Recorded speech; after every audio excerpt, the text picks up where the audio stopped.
Hi everyone, हम लोग start करेंगे अभी Ind AS 41 that is agriculture. तो बहुत ही सिंपल टॉपिक है, ज़्यादा टाइम ये कंज्यूम नहीं करेगा।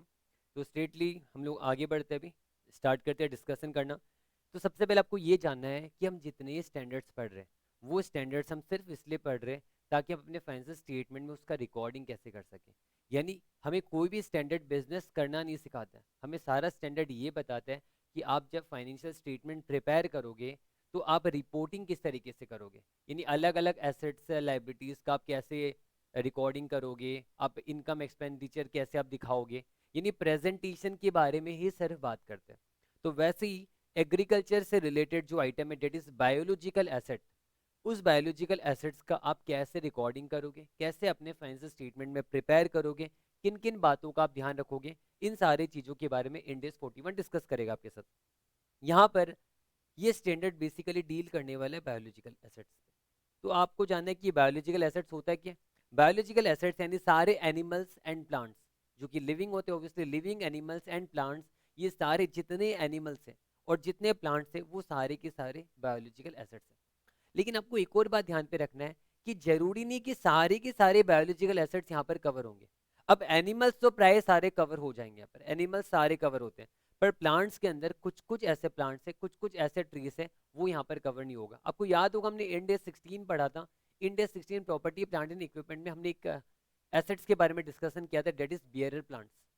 जो बियरर प्लांट्स इंडेक्स 16 कवर करता था, तो वैसे यहाँ पर इंडेक्स 41 बियरर प्लांट्स को कवर नहीं करेगा। हालांकि बियरर प्लांट्स जो है वो भी one of the part of biological asset ही है, वो भी बायोलॉजिकल एसेट्स ही कहलाते हैं। पर फिर भी बियरर प्लांट्स को हमने सेपरेट कर दिया बायोलॉजिकल एसेट से, और हमने कहा कि वो इंडेक्स 16 में एप्लीकेबल है, डेट इज वो इंडेक्स 41 में एप्लीकेबल नहीं होगा।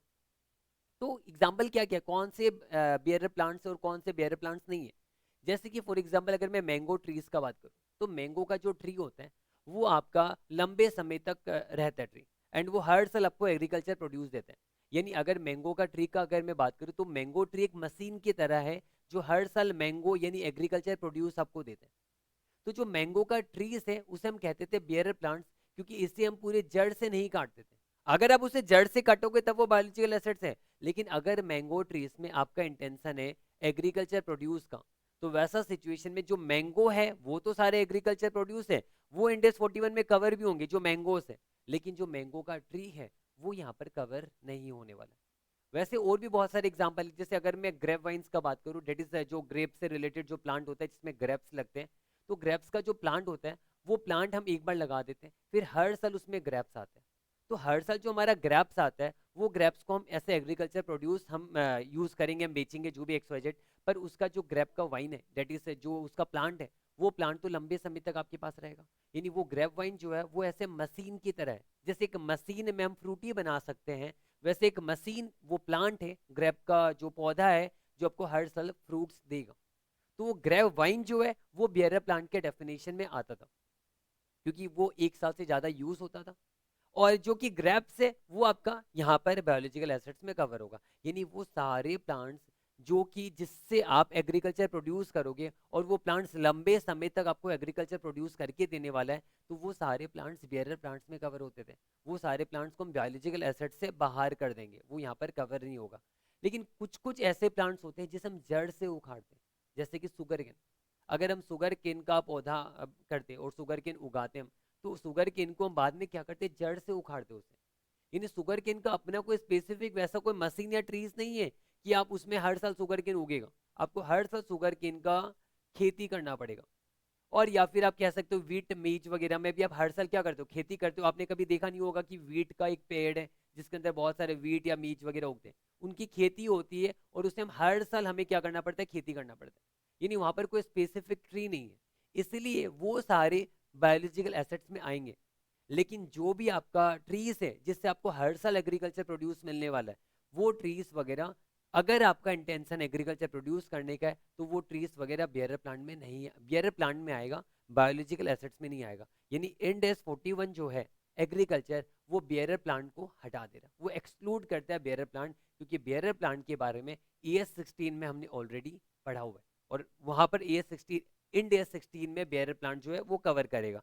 डेट मीन्स यहाँ पर बियरर प्लांट का कोई काम नहीं है।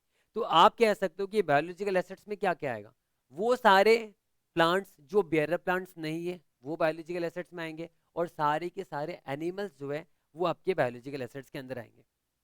तो मुद्दा क्या है, इंड एस 41 ये कहता है कि जितने बायोलॉजिकल एसेट्स हैं, that is animals and plants, जितने बायोलॉजिकल एसेट्स हैं वो सारे बायोलॉजिकल एसेट्स को आपको रिकॉर्ड करना पड़ेगा fair value less cost to cell.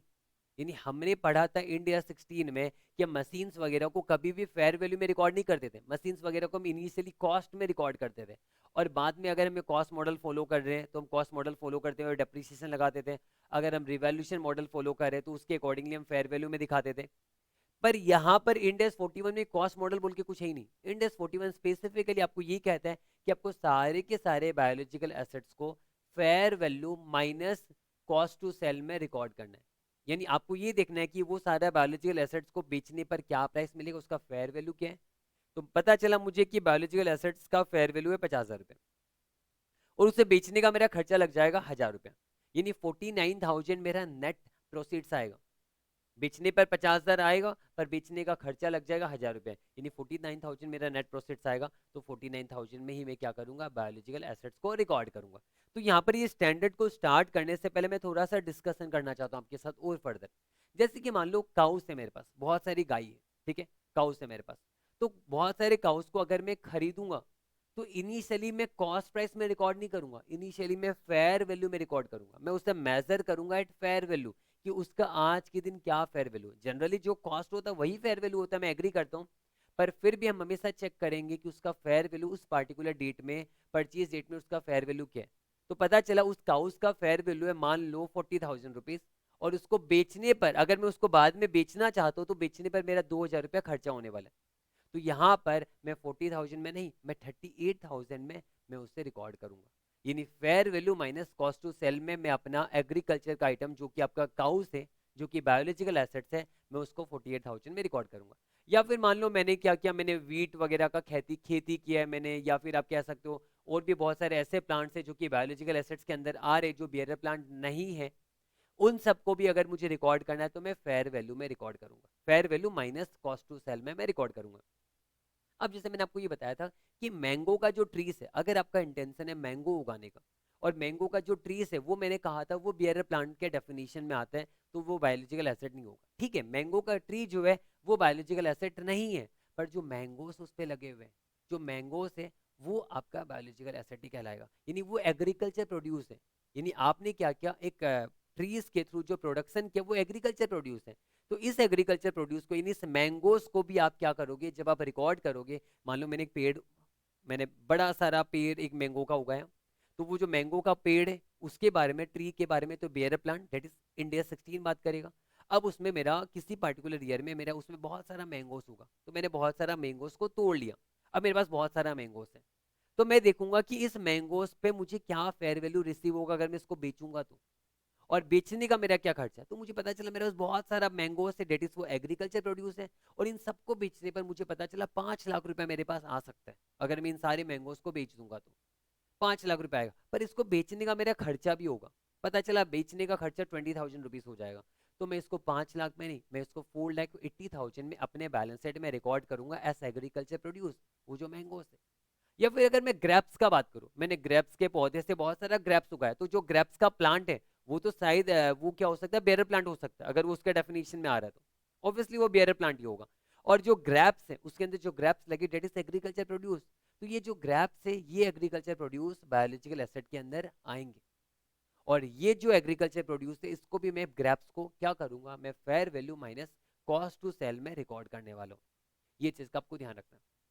अब साथ साथ में इंडेस ये भी बात करते हैं कि आप जो एग्रीकल्चर प्रोड्यूस करोगे, अपने जो बायोलॉजिकल एसेट्स है डेट इज प्लांट्स या फिर एनिमल से जो भी आप एग्रीकल्चर प्रोड्यूस करोगे, आप जनरली प्लांट से हम एग्रीकल्चर जो प्रोड्यूस करते हैं, जो प्रोड्यूस करोगे एग्रीकल्चर प्रोड्यूस, वो एग्रीकल्चर प्रोड्यूस तो आपका इंडेस 41 में कवर होगा एग्रीकल्चर प्रोड्यूस, लेकिन अगर आप उसका फर्दर प्रोसेसिंग करते हो तो उस पर इंडेस 41 कवर नहीं होगा। जैसे अगर मैं ग्रेप्स की बात करूं, ग्रेप्स के पौधे से आपने ग्रेप्स उगाया, अब वो ग्रेप्स इस एग्रीकल्चर प्रोड्यूस, इस पे इंडेस 41 लगेगा। लेकिन अगर आप उस ग्रेप्स के थ्रू वाइन बना रहे हो, यानी हम जो शराब कहते हैं, जो दारू कहते हैं मुझसे, तो अगर वो आप दारू बना रहे हो उससे, ग्रेप से, आपको पता है फ्रूट से वाइन बनता है, तो अब अगर उससे वाइन बनाना चाहते हो तो वो वाइन आपका इंडेस 41 में कवर नहीं हुआ, that is not agriculture produce. उस पर फिर हमारा लग जाएगा इंडेस टू इन्वेंट्री। तो इंडेस टू इन्वेंट्री के हिसाब से जो आपने वाइन बनाया है, वाइन को आपने मैन्युफैक्चर किया, डेट इज उसका फर्दर प्रोसेसिंग हुआ है। तो जब उसका फर्दर प्रोसेसिंग हो जाएगा तब वो एग्रीकल्चर प्रोड्यूस नहीं रहेगा, तब वो सेपरेट, उसमें अलग स्टैंडर्ड लगेगा, या फिर जैसे कि मैंने कहा इंडेस टू यानी इन्वेंट्री वाला स्टैंडर्ड लगेगा। तो आपको ये ध्यान पे रखना है कि कोई भी प्लांट से, डेट इज बायोलॉजिकल एसेट से, अगर आपने एग्रीकल्चर प्रोड्यूस किया है, डेट इज आपने ग्रेप्स उगाए, मैंगोस उगाए, ये सारे एग्रीकल्चर प्रोड्यूस अगर आपने किया, इंडेस 41 उस पर अप्लाई होगा और वो फिर मेजर होगा fair value minus cost to sell. लेकिन अगर फर्दर आप उसका प्रोसेसिंग करते हो, अगर फर्दर आपने प्रोसेसिंग किया है, तो अगर फर्दर प्रोसेस किया हुआ जो आइटम है उस पे इंडेक्स 41 नहीं लगेगा, उस पे इंडेक्स 2 लगेगा। ये डिफरेंस आपको क्यों जानना है? रीजन ये है क्योंकि इंडेक्स 41 ही सिर्फ कहता है कि आपको अपने प्लांट्स एंड एनिमल्स या फिर जो एग्रीकल्चर प्रोड्यूस है, आपको उसे मेजर करना है at fair value minus cost to sell. तो अगर आपने गलती से भी, अगर आपने फर्दर प्रोसेसिंग वाले आइटम पे इंडेक्स 41 लगा दिया, तब तो मतलब आप fair value minus cost to sell में रिकॉर्ड कर रहे हो। और इंडेक्स 2 तो कभी भी नहीं कहता है कि आप अपनी इन्वेंट्री को fair value minus cost to sell में रिकॉर्ड करो। वो तो क्या कहता है कि कॉस्ट में या फिर fair value minus cost to sell whichever is lower में रिकॉर्ड करने को कहता है। तो ये बेसिक प्रॉब्लम है यहाँ पर। तो इसीलिए आपको एकदम आराम से समझना है कि उस पे इंडेक्स 41 लगेगा या नहीं लगेगा। अगर इंडेक्स 41 लगेगा तो आपको मेजर करना है fair value minus cost to sell. तो मैंने आपको कुछ समझाया, एक बेसिक थिंग्स मैंने आपको समझाया। अब हम एक एक करके डिस्कशन करेंगे पूरे एंटायर टॉपिक का। यहाँ पर जैसे कि मैंने बताया कि ऑब्जेक्टिव के अंदर आपका मेन ऑब्जेक्टिव यही है कि आप बायोलॉजिकल एसेट्स को मेजर करोगे at fair value less cost to sell. इन क्या फेयर वैल्यू आपका आएगा बेचने पर, और उसका बेचने का क्या आपका खर्चा लगेगा, उस पर आप अपना बायोलॉजिकल एसेट्स को रिकॉर्ड करोगे। बायोलॉजिकल एसेट्स यानी वापस से कह रहा हूं मैं, लिविंग एनिमल्स और प्लांट्स। और ये जो प्लांट से अगर आपका जो एग्रीकल्चर प्रोड्यूस होगा, प्लांट से जो आपका एग्रीकल्चर प्रोड्यूस होगा, ऑब्वियसली एनिमल से भी एग्रीकल्चर प्रोड्यूस होता है, जैसे कि मिल्क, मिल्क वगैरह जो आप निकालते हो, गाय गाय से मिल्क वगैरह निकालते हो, ये भी आपका एग्रीकल्चर प्रोड्यूस है। तो ये सारे जो डेयरी प्रोडक्ट्स वगैरह आप अगर निकालते हो, मिल्क वगैरह, ये भी क्या होगा आपका एग्रीकल्चर प्रोड्यूस होगा, इस पे भी लग जाएगा आपका, एग्रीकल्चर प्रोड्यूस पे भी इंडेक्स 41 लग जाएगा। लेकिन अगर आपने मिल्क से उसे फर्दर प्रोसेस करते हुए आपने कुछ बनाया, यानी जैसे मिल्क से घी बनाते हैं, मिल्क से हम चीज बनाते हैं, आप अलग अलग फर्दर प्रोसेसिंग करके आप उससे कुछ बना रहे हो, that is not agriculture produce. यानी जब भी आप फर्दर प्रोसेसिंग कर दोगे उसका, वो एग्रीकल्चर प्रोड्यूस नहीं है और उस पर इंडेक्स 41 नहीं लगने वाला है। तो यहाँ पर मैं आपके साथ डिस्कशन करूंगा इंडेक्स 41 किस पे अप्लाई नहीं होते, ये सारा डिस्कशन करूंगा। पर उससे पहले मैं आपके साथ बात करूंगा ये टेबल के बारे में, ये टेबल में क्या लिखा हुआ है। और उससे भी पहले मैं एग्जांपल, चलो ये एग्जांपल हम बाद में डिस्कशन करेंगे। जैसे मैं यहाँ पर बात कर रहा हूँ sheep, sheep is a biological asset. आपको पता है सिप एक बायोलॉजिकल एसेट है, ठीक है। बायोलॉजिकल एसेट यानी ये एनिमल है, और एनिमल जो है वो बायोलॉजिकल एसेट के अंदर आता है। अब सिप से हम ऊल निकालते हैं, हमें पता है। तो जो हमने सिप से ऊल निकाला है, ये तो एग्रीकल्चर प्रोड्यूस है, ये एग्रीकल्चर प्रोड्यूस है। तो इस पे जो है इंडेक्स 41 अप्लाई होता है, यानी एग्रीकल्चर प्रोड्यूस पे इंडेक्स 41 अप्लाई होता है, आपको ये ध्यान पे रखना है। सिप पे भी, सिप भी बायोलॉजिकल एसेट है, सिप पे भी इंडेक्स 41 अप्लाई होगा। जो उल है ये भी बायोलॉजिकल, ये उल जो है ये भी आपका एग्रीकल्चर प्रोड्यूस है, जो सिप से निकल के है, इस पे भी इंडेक्स 41 अप्लाई होगा। यानी सिप भी आपका रिकॉर्ड होगा fair value minus cost to sell पे। जो उससे उल निकाला हमने, वो भी आपका रिकॉर्ड होगा fair value minus cost to sell पे। लेकिन जो उल से हम सूता धागा वगैरह बनाते हैं, डेट इज यार्न, कारपेट वगैरह, धागा कारपेट वगैरह ये सब बनाते हैं हम कैसे, फर्दर प्रोसेसिंग करके। यानी जो उल निकल के आता है, उस उल से हमारा स्वेटर भी बनता है, बहुत सारा आइटम्स बनता है, बहुत कुछ कुछ बनता है ना इससे हमारा। तो वो जो आप फर्दर प्रोसेसिंग करके अगर आप कुछ बना रहे हो, उससे धागा बना रहे हो और एक्स्ट्रा प्रोसेसिंग कर रहे हो, तो वो सारा चीज फर्दर प्रोसेसिंग का आइटम है। तो इस पे इंडेक्स 41 डू नॉट अप्लाई, इस पे इंडेक्स 41 अप्लाई नहीं होगा। तो ध्यान पे रखना आपको, सिप पे इंडेक्स 41 अप्लाई होगा, रीजन वो एनिमल है यानी वो बायोलॉजिकल एसेट है, इस पे अप्लाई होगा। उल पे भी इंडेक्स 41 अप्लाई होगा। लेकिन यार्न कारपेट यानी जो फर्दर प्रोसेसिंग किया है, इस पे इंडेक्स 41 आपका अप्लाई नहीं होगा। यानी सिप मेजर होगा fair value minus cost to sell पे, उल भी मेजर होगा fair value minus cost to sell पे। लेकिन जो यार्न और कारपेट है, इस पे आपका इंडेक्स 2 अप्लाई होगा। ये आपको समझना है, इस पे इंडेक्स 2 अप्लाई होने वाला है। हमने समझा। फिर next, trees in A timber plantation, जो टिम्बर प्लांटेशन में हमने बहुत सारा ट्रीज उगाया। अब आपका इंटेंशन जो है कि वो ट्रीज को उगाओगे अब, और ट्रीज को अगर आप काट के फेंक दोगे, काट के आप उसे बेचोगे, तब तो वैसा सिचुएशन में वो ट्रीज बायोलॉजिकल एसेट होगा। लेकिन अगर आपने उस ट्रीज से आपने ये सोचा कि मैं इस ट्रीज के थ्रू क्या करूंगा, बहुत सारे एग्रीकल्चर प्रोड्यूस उगाऊंगा, तो तब ऐसा सिचुएशन में वो ट्रीज हमारा बन जाता है बेयर प्लांट, जो कि हमने इंडिया 16 में पढ़ा था। यानी हमने इंडिया 16 में ये पढ़ा था, अगर हम ट्रीज के थ्रू एग्रीकल्चर प्रोड्यूस करने वाले और वो ट्रीज हमारा लंबे समय तक रहेगा, that is more than 1 period तक अगर हमारा रहेगा, तो वो ट्रीज हमारा बेयर प्लांट है। लेकिन अगर हम ट्रीज यूज करें ऐसे लंबर, तब वो बेयर प्लांट नहीं, तब वो बायोलॉजिकल एसेट है। तो वैसा सिचुएशन में अगर हमने ट्रीज को उगाया इसलिए ताकि आप उस ट्रीज को बड़ा करके उससे आपको जो लकड़ी मिलेगा, उस लकड़ी को आप प्रोसेस करके बेचोगे, तब वो ट्रीज आपका बायोलॉजिकल एसेट ही रहेगा। तो यहाँ पर ये trees, it may be biological asset और it may be bear plant. तो आपको ये देखना पड़ेगा इंटेंशन क्या है यहाँ पर, इससे क्या यूज करने वाला हो फ्यूचर में। तो अगर आपका इंटेंशन ट्रीज को ही बेचने का, तब तो बायोलॉजिकल एसेट होगा। तो अगर बायोलॉजिकल एसेट हुआ, तब तो इंडेक्स 41 अप्लाई हो जाएगा, और इंडेक्स 41 अप्लाई होते वो रिकॉर्ड होगा at fair value minus cost to sell. लेकिन अगर वो बियरर प्लांट है, तब उस पर इंडेक्स 41 अप्लाई नहीं होगा, तब वो रिकॉर्ड होगा एट कॉस्ट। या तो कॉस्ट पे रिकॉर्ड होता है, कॉस्ट पे ही हमेशा रिकॉर्ड होता है इनिशियली, और सब्सिक्वेंटली हम रिवॉल्यूशन मॉडल या कॉस्ट मॉडल जो लगा के हम आगे करेंगे वो बात अलग है। तो इसके बारे में मैंने बात किया कि जो ट्रीज है वो आपका it might be biological asset और it might be bear plant. लेकिन जो फेल ट्रीज है, ऑब्वियस सा बात है, ये जो फेल ट्रीज है ये आपका एग्रीकल्चर प्रोड्यूस। तो जो ट्री गिरा और ये फेल ट्रीज को आप सीधा बेच दोगे, अगर आपने एग्रीकल्चर प्रोड्यूस को बेचे, इस पे इंडेक्स 41 अप्लाई होगा। इस पे ये एग्रीकल्चर प्रोड्यूस है जो फेल ट्रीज है। लेकिन आपने क्या किया पता है, जैसे आप बहुत सारे टिम्बर वगैरह फैक्ट्री वगैरह देखते हो, उस फैक्ट्री में क्या किया जाता है, बड़ा बड़ा ट्रीज का कुंदा, जो बड़ा बड़ा कुंदा होता है, उस कुंदे को लेके जाया जाता है, फिर उसे मेजरमेंट वगैरह करके काटा जाता है, अलग अलग पीसेस में काटा जाता है, फिर इसको बेचा जाता है। यानी अगर उससे लंबर वगैरह निकाल के आप बेच रहे हो आप मार्केट में, यानी आपने फर्दर प्रोसेसिंग किया ना, अपने मशीन वगैरह का यूज करके उसे फर्दर प्रोसेस किया है, और अगर फर्दर प्रोसेस करके अगर आप बेचोगे, तब वो जो लंबर है ना, वो लंबर पे इंडेक्स 41 नहीं लगेगा, उस लंबर पे लगेगा इंडेक्स 2। यानी आपको ध्यान पे रखना है कि फेल ट्रीज वो नॉर्मल गिरा हुआ ट्री है, वो नॉर्मल ट्री को अगर सीधा आप बेच दोगे आप, तब तो उस पे इंडेक्स 41 ही लगेगा। वो नॉर्मल ट्री अगर आप रिकॉर्ड करोगे अपने बुक्स में ऐसे ऐसे बायोलॉजिकल एसेट, यानी उसके अंदर आपका जो नॉर्मल प्लांट्स पे रहेगा, आपका एग्रीकल्चर प्रोड्यूस रहेगा वो आपका। लेकिन जो लंबर है वो आपका आपका उस पर इन्वेंट्री यानी इंडेक्स 2 लग जाएगा। फिर नेक्स्ट वाला डेयरी का कैटल है आपका। तो डेयरी कैटल जो है वो ऑब्वियसली बायोलॉजिकल एसेट है, जो गाय वगैरह आपके पास है वो बायोलॉजिकल एसेट ही होगा आपका, कैटल वगैरह जो भी है वो बायोलॉजिकल एसेट है आपका, उस पर इंडेक्स 41 लगेगा। मिल्क पे भी क्या लगेगा, एग्रीकल्चर प्रोड्यूस है, इस पे भी इंडेक्स 41 लगेगा। पर आपने मिल्क को फर्दर प्रोसेस करके अगर आपने चीज बनाया, तो चीज वो चीज जो है वो उस पे इंडेक्स 2 इन्वेंट्री यानी इंडेक्स 2 लगने वाला है, इस पे इंडेक्स 41 नहीं लगेगा क्योंकि ये फर्दर प्रोसेस हुआ हुआ है। फिर नेक्स्ट पिग्स, ये जानवर जो है ये एनिमल है, इस पे भी ये बायोलॉजिकल एसेट, इस पे भी इंडेक्स 41 अप्लाई होगा, इंडेक्स 41 अप्लाई। और कर्कस यानी पिग्स का शव जो होता है, आपने क्या किया, पिग्स को मार दिया, जो भी हो, इसका जो शव निकल के आया, इस सब को डायरेक्टली बेचा आपने। यानी पिग्स का डायरेक्टली मीट को अगर आपने बेचा है, डेट इज एग्रीकल्चर प्रोड्यूस। ठीक है, यानी आप बोल सकते हो पिग्स का डेथ डेथ बॉडी जो होता है ना, उसके बारे में बात कर रहे हैं, कर्कस जो है। तो इसको अगर आप डायरेक्टली बेचोगे, ठीक है, डेट इज एग्रीकल्चर प्रोड्यूस। लेकिन आप देखते हो कि कितनी बार क्या होता है, ये जो मीट होता है इसको फर्दर प्रोसेसिंग वगैरह करके इसमें नमक मिर्ची वगैरह डाल के, एकदम मसाला वगैरह डाल के, फ्लेवर वगैरह डाल के बेचा जाता है, डेट इसको सॉसेजेस। तो ये क्या हुआ, फर्दर प्रोसेस्ड हुआ है। जो इसका पिग्स का सब था, इसको क्या क्या काट पीट के फर्दर प्रोसेसिंग वगैरह किया गया फैक्ट्री में, एंड उसके बाद आप उसे बेच रहे हो, तब तो ये फर्दर प्रोसेस आइटम हो गया। तो ये प्रोसेस आइटम जो है, इस पे इंडेक्स 41 नहीं लगे, इस पे लगे इंडेक्स 2।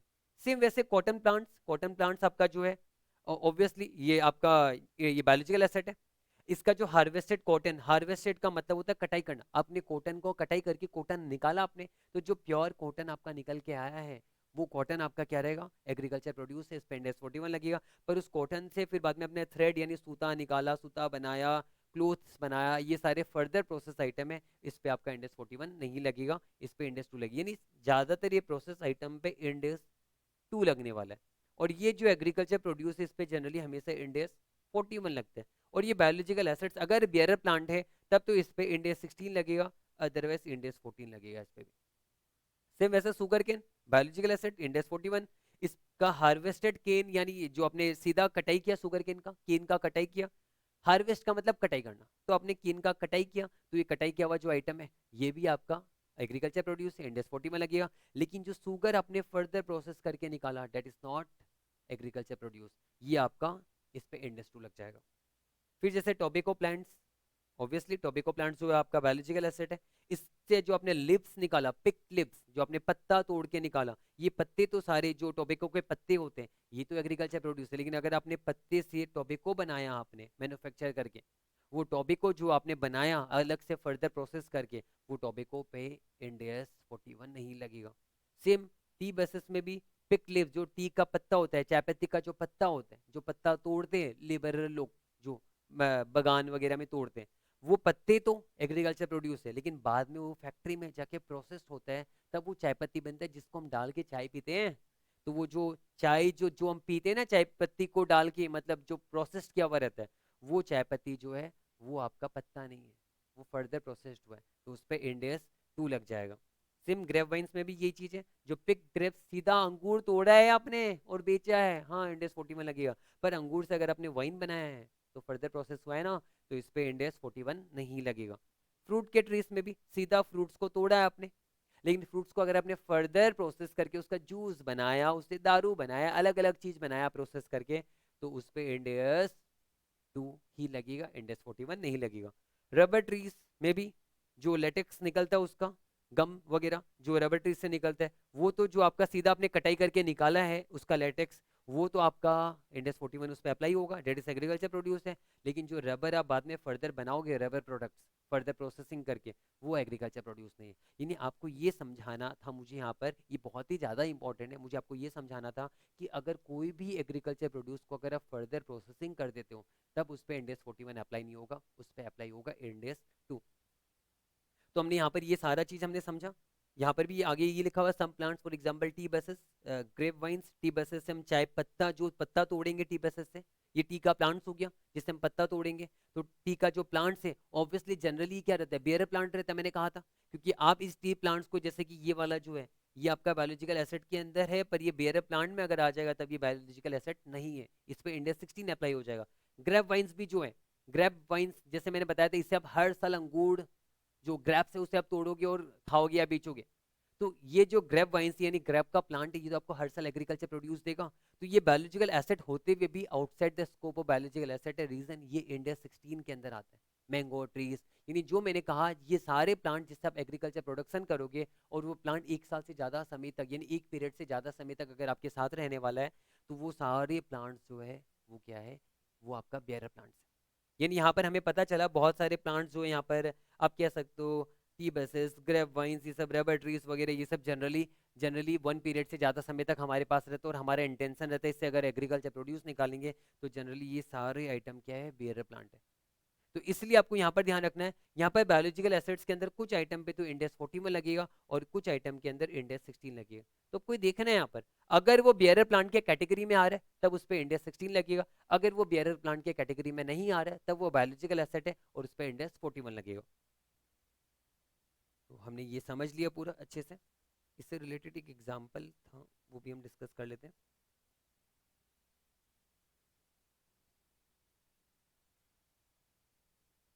हाँ, एक एग्जाम्पल है, वो हम लोग डिस्कस करते हैं। एग्जाम्पल एक क्वेश्चन है, क्वेश्चन में आपके साथ डिस्कस करने वाला हूँ। यहाँ पर आप देख सकते हो question number 1, ABC limited grows vines, harvest the grapes and produces wines, which of this activities are in the scope of index 41। Question number 1 पहला क्वेश्चन है आपका। तो यहाँ पर वाइन्स यानी ये तो प्लांट्स हो गया, उस वाइन्स में आपका ग्रेप्स उगने वाला है। तो ये प्लांट्स जनरली बेसिकली क्या होता है, ये बेयर प्लांट हो गया, ये बेयर प्लांट हो गया। इस पे क्या लगे, इंडेक्स इंडेक्स 16 लगने वाला आपका। और जो अपने ग्रेप्स को हार्वेस्ट किया, यानी ग्रेप्स को जो आपने तोड़ा है, कटाई किया ग्रेप्स का, ये एग्रीकल्चर प्रोड्यूस है। जो ग्रेप्स का कटाई किया ये आपका एग्रीकल्चर प्रोड्यूस है। तो ये जो ग्रेप्स का कटाई हुआ है ये एग्रीकल्चर प्रोड्यूस है, इस पे लगना चाहिए आपका क्या, ऑब्वियसली इंडेक्स 41। पर अगर आप ग्रेप्स को फर्दर प्रोड्यूस करके वाइन बनाते हो अगर आप, तो ये जो वाइन जब बन जाएगा ये, तो ये वाइन एग्रीकल्चर प्रोड्यूस नहीं, ये फर्दर प्रोसेस्ड हुआ हुआ है, इस पे फर्दर प्रोसेसिंग हुआ है, इसलिए इस पे लग जाएगा क्या, इंडेक्स 2 लगने वाला है। तो यहाँ पर इंडेस 41 के स्कोप के अंदर क्या आ रहा है, सिर्फ और सिर्फ हार्वेस्ट द ग्रेप्स। बाकी वाइन्स में लगी है इंडेस 16, और अगर वाइन बन रहा है तो उस वाइन पे लगी आपका इंडेस 2। आगे हम सॉल्यूशन भी पढ़ लेते हैं। The grape vines are bearer plants that continuously generate crops of grapes which are covered by India 16 property plant and equipment. When the entity harvest, यानी जब entity कटाई करता है grapes का, their biological transformation ceases and they become agriculture produce covered by India 41. यानी जो grapes का कटाई हुआ that is covered by India 41. Wine involves a lengthy maturation period. This process is similar to the conversion of raw material to a finished product.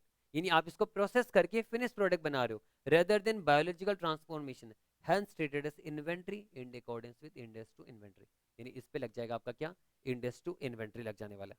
तो हमने ये समझा अच्छे से। क्वेश्चन नंबर 1 हमने पूरा ऑल टुगेदर कवर कर लिया यहाँ पर। अब हम वापस से आ जाते हैं स्टार्टिंग में। तो यहाँ पर स्टैंडर्ड किस पे अप्लाई होगा, फिर से बताया जा रहा है यहाँ पर, दैट इज बायोलॉजिकल एसेट्स। ये स्टैंडर्ड बायोलॉजिकल एसेट्स पे अप्लाई होते हैं, ध्यान रहे, एक्सेप्ट बेयर प्लांट। मैं बार बार कहूंगा आपको, बेयर प्लांट्स इस पे नहीं आने वाला। Next, agriculture produce eight the point of harvest, यानी एग्रीकल्चर प्रोड्यूस जब आप हार्वेस्ट यानी जब आप कटाई करोगे, एग्रीकल्चर प्रोड्यूस का जब आप कटाई करोगे उसी समय तक ही उस पे इंडेक्स 40 में लगेगा। एक बार कटाई करने के बाद आप अगर उसे फर्दर प्रोसेस करते हो तब इंडेक्स 41 नहीं लगेगा। यानी इंडेक्स 41 कब लगेगा, जब हार्वेस्ट हो जाएगा, यानी जब उसका कटाई हो जाएगा एग्रीकल्चर प्रोड्यूस का, तो उस समय वो कटाई किया हुआ आइटम आपके पास रहेगा ना, तो वो कटाई किया हुआ जो आइटम आपके पास रहेगा that is called agriculture produce, और उस पे इंडेक्स 41 लग जाएगा। और तीसरा, गवर्नमेंट ग्रांट्स भी, यानी इंडेक्स 20 ऑलरेडी गवर्नमेंट ग्रांट्स के बारे में बात करता है, लेकिन जबकि यहाँ पर हम जो भी एसेट्स वगैरह इसको मेजर करते हैं fair value less cost to sell में, तो जो भी item fair value less cost to sell में मेजर होगा उस पे गवर्नमेंट ग्रांट्स के बारे में इंडेक्स 41 ने सेपरेटली कुछ कुछ बात आपको बताया गया है, तो उसके अकॉर्डिंगली ही आप उसे मेजर करोगे गवर्नमेंट ग्रांट्स को। यानी गवर्नमेंट ग्रांट्स अगर रिलेटेड टू बायोलॉजिकल एसेट है या रिलेटेड टू एग्रीकल्चर प्रोड्यूस है गवर्नमेंट ग्रांट्स, तो वो यहाँ पर कवर होगा, ना कि वो इंडेक्स 20 में कवर होगा। इसके बारे में हम आगे बात करेंगे, आपको अभी टेंशन नहीं लेना है। अब आगे बात होता हमारा कि इंडेक्स 41 जो है वो किस पे अप्लाई नहीं होगा। Index 41 does not apply to what what, क्या क्या चीजों पे इंडेक्स 41 अप्लाई नहीं होगा। वापस से मैं रिपीट कर रहा हूँ, bearer plant related to agriculture activity, यानी जो बेयर प्लांट है उस पर इंडेक्स 41 अप्लाई नहीं होने वाला। Land related to agriculture activity, obvious सा बात है, आपने बड़ा सारा जमीन लिया है, बड़ा सारा आपने जमीन लिया है, उस जमीन में आपका इंटेंशन है कि बहुत सारा आप खेती करोगे वहां पर, आप वहाँ पर मान लो जानवरों को रखोगे, आप बहुत सारे गाय वगैरह पालोगे वहाँ पर, आप उनसे दूध वगैरह निकाल के बेचोगे वगैरह वगैरह करोगे, कुछ जगह में प्लांट्स वगैरह लगाओगे आप, तो वो जो लैंड है डेट इज नॉट एग्रीकल्चर, वो एग्रीकल्चर प्रोड्यूस में या फिर बायोलॉजिकल एसेट नहीं है वो। क्योंकि बायोलॉजिकल एसेट का डेफिनेशन में हमने क्या पढ़ा, प्लांट्स एंड एनिमल्स। क्या लैंड प्लांट्स है, क्या लैंड एनिमल्स है? इसलिए लैंड यहाँ पर कवर नहीं होगा। लैंड कहाँ कवर होगा, लैंड ऑब्वियसली इंडेक्स 16 में कवर होगा। इंडेक्स 16 में हम बात करते हैं लैंड बिल्डिंग वगैरह सारी चीजों के बारे में। तो अगर आपने लैंड को एग्रीकल्चर पर्पस के लिए यूज किया, डजंट मीन कि लैंड में भी आपका इंडेक्स 41 लगेगा। यानी लैंड को जब आप वैल्यू करोगे ना, तो लैंड का वैल्यूएशन होगा एज पर इंडेक्स 16। यानी कभी भी आप लैंड को, कभी भी ध्यान से सुना, कभी भी आप लैंड को fair value minus cost to sell में रिकॉर्ड नहीं कर सकते। आप लैंड किसी भी पर्पस के लिए आप यूज करोगे, आप उसे इंडेक्स 16 के हिसाब से रिकॉर्ड करोगे। और अगर आपने लैंड को ऐसे इन्वेस्टमेंट प्रॉपर्टी माना है तो आप उसे इंडेक्स 40 लगाओगे और उसके अकॉर्डिंगली आप उसका फाइनेंशियल स्टेटमेंट में रिकॉर्ड करोगे, आप उसे प्रेजेंट करोगे, यानी उसे मेजर उस तरीके से करोगे। तो इसलिए यहाँ पर बोला the land on which the biological assets grow regenerate और डीजनरेट, जो भी होगा लैंड पे, वो सारा लैंड पे जो भी एग्रीकल्चर एक्टिविटी हो रहा है वो लैंड पे इंडेक्स 41 नहीं लगेगा। वैसे सेम बियरर प्लांट पे भी आपका बियरर प्लांट्स जो है उस पे भी आपका इंडेक्स 41 अप्लाई नहीं होगा, क्योंकि बियरर प्लांट्स के बारे में बात करते हैं कौन, index 16। However this standard applies to the produce on those bearer plant. जैसे मैंने बताया था आम का पेड़ है, तो आम का पेड़ पे तो इंडेक्स 16 लगेगा, पर उस पे जो आम उगाएंगे ना वो आम एग्रीकल्चर प्रोड्यूस है और उस पे इंडेक्स 41 लग जाए। हाँ, आम का फर्दर प्रोसेसिंग पे इंडेक्स 41 नहीं लगेगा, उस पे इंडेक्स 2 लगेगा, पर आम पे तो इंडेक्स 41 लग जाएगा। इसलिए आम का पेड़ इसे बियरर प्लांट, तो वो यहाँ पर कवर नहीं होगा, पर जो आम उस पे उगा है वो एग्रीकल्चर प्रोड्यूस है, उस पे इंडेक्स 41 लग जाएगा। फिर बियरर प्लांट से रिलेटेड, बियरर प्लांट पे ध्यान देना, अगर बियरर प्लांट में कोई आपको गवर्नमेंट ग्रांट मिला है, क्योंकि जबकि यहाँ पर बियरर प्लांट ही यहाँ पर बियर प्लांट ही कवर नहीं यहाँ पर, तो बियर प्लांट से रिलेटेड गवर्नमेंट ग्रांट भी कवर नहीं होगा। ध्यान देना, डिफरेंस समझना। अगर कोई बायोलॉजिकल एसेट्स में आपको गवर्नमेंट ग्रांट मिले, यहाँ कवर होगा। अगर कोई आपको बायोलॉजिकल एसेट्स के अंदर कोई एग्रीकल्चर प्रोड्यूस से रिलेटेड भी अगर आपको गवर्नमेंट ग्रांट मिला है, यहाँ पर कवर होगा। लेकिन बेयरर प्लांट ही जब यहाँ पर कवर नहीं हो रहा है, तो बेयरर प्लांट पे अगर आपको कोई गवर्नमेंट ग्रांट मिलता है तो वो भी यहाँ पर कवर होने वाला नहीं है। और वैसे इंटेंजिबल एसेट्स, अगर आप इंटेंजिबल एसेट्स यानी लाइसेंस वगैरह आपको गवर्नमेंट से मिला है, या फिर कोई राइट मिला है आपको गवर्नमेंट से जिसके तहत आप एग्रीकल्चर एक्टिविटी कर सकते हो, तो वो लाइसेंस या राइट जो है डेट इज इंटेंजिबल एसेट्स। तो वो इंटेंजिबल एसेट्स भी यहाँ पर इंडेक्स 41 उस पर भी अप्लाई नहीं होगा। अब सिंपल सा बात समझो, मैंने एक लैंड खरीदा, तो लैंड ना ही प्लांट है ना ही एनिमल है, तो लैंड जो है वो इंडेक्स 41 उस पर कवर नहीं होगा, उस पर इंडेक्स 16 लगेगा। वैसे इंटेंजिबल एसेट्स वो भी ना ही प्लांट है और ना ही एनिमल है, तो इंटेंजिबल एसेट्स आपको एक हक मिला है एग्रीकल्चर एक्टिविटी करने का, तो वो इंटेंजिबल एसेट्स पे इंडेक्स 38 लगने वाला है। ध्यान देना, उस पर आपका इंडेक्स 41 नहीं लगेगा। फिर नेक्स्ट आपका आता है राइट ऑफ यूज एसेट। ये आपने पढ़ा होगा इंडेक्स 116 लीजेस, तो जो कि रिवाइज लीज का रिवाइज इंडेक्स आ चुका है इंडेक्स 116, जहां पर हम क्या करते, हमने कोई एसेट लीज पे लिया।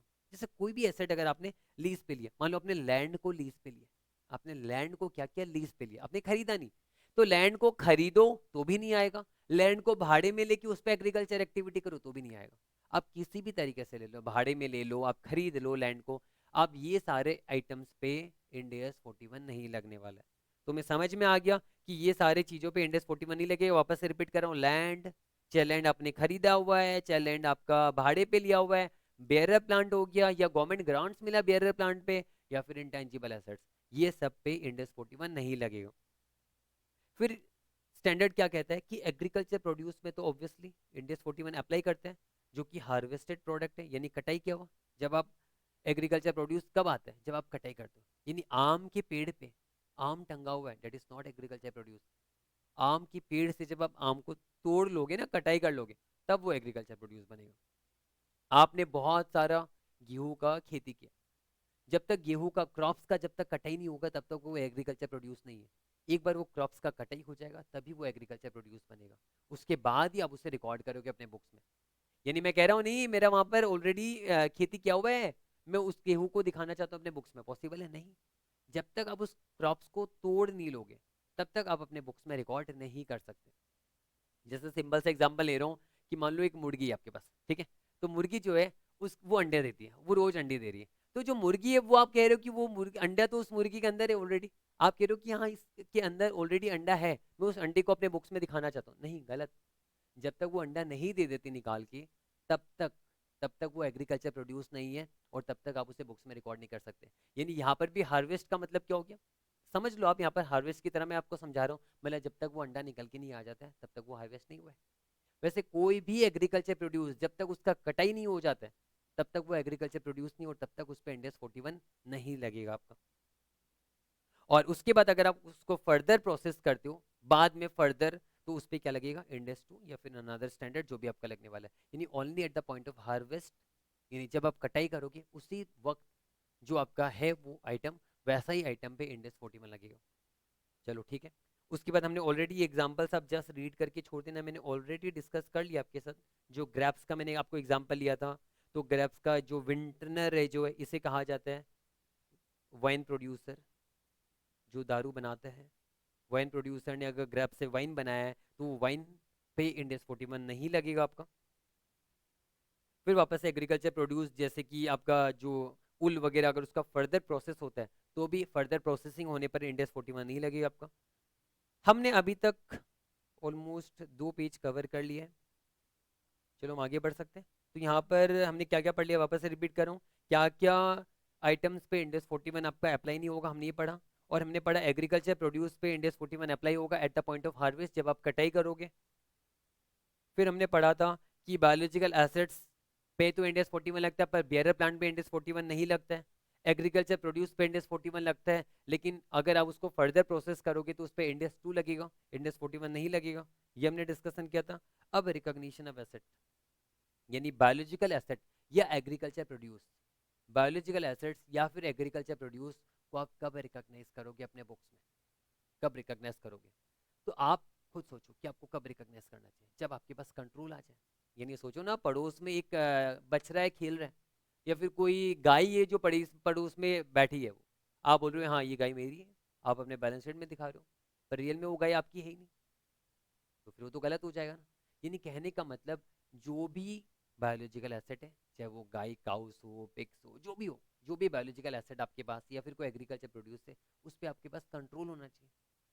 सब्सटेंस, यानी सब्सटेंस वाइज ही देखा जाएगा, आपके पास कंट्रोल होना चाहिए। कभी कभी सब्सटेंस वाइज अगर हम नहीं देख पा रहे तो लीगल वाइज आप चेक करोगे कि आपके पास कंट्रोल है कि नहीं, यानी आप अपने हिसाब से उस बायोलॉजिकल एसेट को यूज कर सकते कि नहीं कर सकते, यानी कंट्रोल होना बहुत जरूरी है। तो मुझे पता चला ठीक है, एक गाय है मेरे पास जो दूध देती है बहुत सारा, मैंने बोला ये गाय मेरी है, मेरे कंट्रोल में, मैंने बोला ठीक है, one of the condition satisfy हो रहा है। लेकिन मुझे पता चला ये गाय कोई काम की नहीं है, बड़ा उत्पात मचा के रखी हुई है गाय, ना ही दूध देती है, ठीक है, और ये इतना ज्यादा उत्पात मचा के रखी हुई कोई इसे खरीदना भी नहीं चाहते। तो मुझे पता चला मेरे पास एक गाय तो है, मेरे कंट्रोल में है, लेकिन ये मुझे फ्यूचर में कोई बेनिफिट नहीं देने वाली, ना ही ये बिकने वाली है मार्केट में, ना ही इसको बेच के मुझे कुछ पैसा मिलने वाला मार्केट में, और ना ही ये मुझे दूध देने वाली, यानी ये कोई काम की, जैसे बंजर जमीन होता है ना, वैसे ही गाय कोई काम की नहीं मेरे लिए। तो डेट मीन्स ये मुझे फ्यूचर में इकोनॉमिक बेनिफिट नहीं देगी, फ्यूचर में मुझे कुछ बेनिफिट ही नहीं देगी। तो इसको अपने बुक्स में मेजर करके क्या फायदा, क्योंकि हम अपने बुक्स में जितना मेजरमेंट सारा चीज जो भी करते हैं, उसको अपने फाइनेंशियल स्टेटमेंट में, जब फाइनेंशियल स्टेटमेंट हम बनाते हैं तो कुछ वैल्यू के साथ ही तो मेजर करेंगे, क्योंकि फाइनेंशियल स्टेटमेंट का मतलब ही ये कि आप स्टेटमेंट जब प्रिपेयर करो तो फाइनेंशियली हर एक आइटम को आप रिकॉर्ड करो, यानी वही आइटम रिकॉर्ड किया जाता है जिसका कुछ वैल्यू हो। तो इस गाय का तो कोई वैल्यू ही नहीं है, क्योंकि ये मुझे फ्यूचर में कोई बेनिफिट ही नहीं देने वाली। तो इसका मतलब जो मुझे आइटम फ्यूचर में बेनिफिट नहीं देगा उसको मैं रिकॉर्ड नहीं कर सकता। दूसरा, ये वाला कंडीशन मेरा सेटिस्फाई अगर नहीं होगा तो भी मैं रिकॉर्ड नहीं करूंगा। तीसरा, एक और चीज बहुत ज्यादा जरूरी है, ये हमने हर जगह पढ़ा है, चाहे वो मशीन हो चाहे कुछ भी हो, कि आप उसका कॉस्ट जो है वो आप रिलायबली या फेयर वैल्यू जो भी है, फेयर वैल्यू और cost of the asset can be measure reliably. मुझे पता चला ठीक है, मैं बोला कि गाय का क्या कॉस्ट है मुझे नहीं पता, नहीं पता मुझे गाय का क्या कॉस्ट है, क्योंकि बचपन से ही मुझे, जब एकदम छोटी सी थी गाय तभी मेरे पास आ गई थी, फ्री में मिल गया मुझे, मुझे नहीं पता इस गाय का क्या कॉस्ट है, ठीक है कोई बात नहीं। अगर आपको गाय का फेयर वैल्यू पता है, अब मुझे पता है ये गाय मेरी 10,000 में बिक जाएगी, तब ठीक है कोई प्रॉब्लम नहीं है। लेकिन मुझे ये भी नहीं पता कि ये गाय कितने में बिकने वाली, यानी इसका मैं फेयर वैल्यू भी अगर मेजर नहीं कर पा रहा तो मैं दिखाऊंगा कैसे अपने बुक्स में। यानी ये भी जरूरी है कि आप उसका एदर कॉस्ट या फिर फेयर वैल्यू आप उसका मेजर कर पाओ। तो यहाँ पर आप बोलोगे कि आप कॉस्ट क्यों कह रहे हो, क्योंकि हमें तो फेयर वैल्यू में रिकॉर्ड करना होता है सारा आइटम। एक एक्सेप्शन भी है जहाँ पर स्टैंडर्ड ने ये कहा है कि कुछ कुछ सर्कमस्टेंसेस में अगर आप फेयर वैल्यू नहीं डिटरमाइन कर पा रहे तो वैसा सिचुएशन में आप कॉस्ट में रिकॉर्ड कर सकते हो। इसलिए यहाँ पर बोला गया कि फेयर वैल्यू या फिर कॉस्ट, ये दोनों में से कोई भी एक रिलायबली अगर आपका मेजर हो पा रहा है तो ही आप बायोलॉजिकल एसेट या फिर एग्रीकल्चर प्रोड्यूस को अपने बुक्स में रिकॉर्ड करोगे। यानी बायोलॉजिकल एसेट्स या फिर एग्रीकल्चर प्रोड्यूस को अगर आप रिकॉग्नाइज करोगे एज एन एसेट अपने बैलेंस शीट पे, तो उसके लिए 3 क्राइटेरिया सेटिस्फाई होना पड़ेगा। वन, पहला क्राइटेरिया क्या आपको ध्यान पे रखना है, कंट्रोल होना चाहिए आपके पास। दूसरा, फ्यूचर इकोनॉमिक बेनिफिट मिलना चाहिए आपको। एंड तीसरा, फेयर वैल्यू या फिर cost can be measured reliably. तो ये तीनों कंडीशन जब आपका सेटिस्फाई होगा, मैंने सारा येलो मार्क कर दिया ताकि आपको बस वर्ड पढ़ने से चल जाएगा, और फेयर वैल्यू या फिर कॉस्ट, ये सारा तीनों कंडीशन, सारा का सारा ध्यान है, all the condition, all conditions should met. ये सारे कंडीशन अगर सेटिस्फाई होंगे तभी आप एसेट को रिकॉग्नाइज करोगे अपने बुक्स में, अदरवाइज अपने बुक्स में आप एसेट रिकॉग्नाइज नहीं कर सकते। तुमने ये समझ लिया सारा चीज। अब आगे हम बात करेंगे मेजरमेंट। तो मेजरमेंट में हमने ऑलरेडी जैसे पढ़ा है कि बायोलॉजिकल एसेट्स को हम कैसे मेजर करेंगे, ऑब्वियसली इनिशियल रिकॉग्नाइज हो या सबसेकेंड रिकॉग्नाइज हो, बायोलॉजिकल एसेट्स को आप हमेशा fair value minus cost to sell में रिकॉग्नाइज करोगे। ध्यान से समझना, बायोलॉजिकल एसेट जो है आप उसे हमेशा, लिविंग प्लांट्स एंड एनिमल्स, आप उसे हमेशा रिकॉर्ड करोगे at fair value less cost to sell. वापस से रिपीट कर रहा हूँ, बायोलॉजिकल एसेट्स के अंदर क्या आएगा, ऐसे प्लांट्स जो कि बेरर प्लांट नहीं है वो बायोलॉजिकल एसेट्स है, और जो भी आपका एनिमल्स है, सारे एनिमल्स, ये सारे एनिमल्स बायोलॉजिकल एसेट्स है। तो एनिमल्स और ऐसे प्लांट जो बेरर प्लांट नहीं है, इन सब को आप रिकॉर्ड करोगे इनिशियली और subsequently at fair value minus cost to sell. पर कभी कभी ऐसा सिचुएशन आ जाता आपके पास जहां पर आप ये डिटरमाइन ही नहीं कर पा रहे कि इसका फेयर वैल्यू क्या होगा। तो अगर आप डिटरमाइन ही नहीं कर पा रहे इसका फेयर वैल्यू तो क्या होगा, तब आप क्या रिकॉर्ड नहीं करोगे? ऐसा नहीं है, स्टैंडर्ड ने बोला है, एक्सेप्शन दिया है कि अगर कुछ कुछ सिनारियो में, सबसे पहले तो उन्होंने ये बोला कि ऐसा बहुत रेयर सिचुएशन नहीं होगा कि जहां पर आप फेयर वैल्यू डिटरमाइन नहीं कर सकते।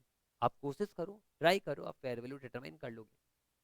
फिर भी अगर आप फेयर वैल्यू को डिटरमाइन नहीं कर पा रहे हो तो वैसा सिचुएशन में आप कॉस्ट में रिकॉर्ड कर दोगे। तो आप कॉस्ट में जब रिकॉर्ड करोगे, आप उस पर डेप्रिसिएशन भी चार्ज करोगे, आप उस पर इम्पायरमेंट लॉस भी चार्ज करोगे। ये सब मत भूलना, जो इंडेक्स 16 में फॉलो करते थे, कॉस्ट मॉडल फॉलो करते थे, उसमें हम डेप्रिसिएशन लगाते थे और फिर उसमें इम्पायरमेंट लगाते थे। लेकिन अगर आप फेयर वैल्यू में मेजर करो तब तो डेप्रिसिएशन वगैरह का काम ही नहीं है, क्योंकि हर साल आप रिवाइज फेयर वैल्यू में आप उसे मेजर करते जाओगे और जो भी डिफरेंस आएगा आपका उसे प्रॉफिट एंड लॉस में आप डेबिट या क्रेडिट करोगे आप।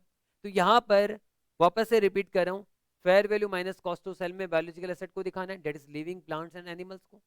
लेकिन अगर पॉसिबल नहीं है तब आप कॉस्ट में रिकॉर्ड कर सकते हो, कोई प्रॉब्लम नहीं है। और ऐसा सिचुएशन कब आता है, कब आता है ऐसा?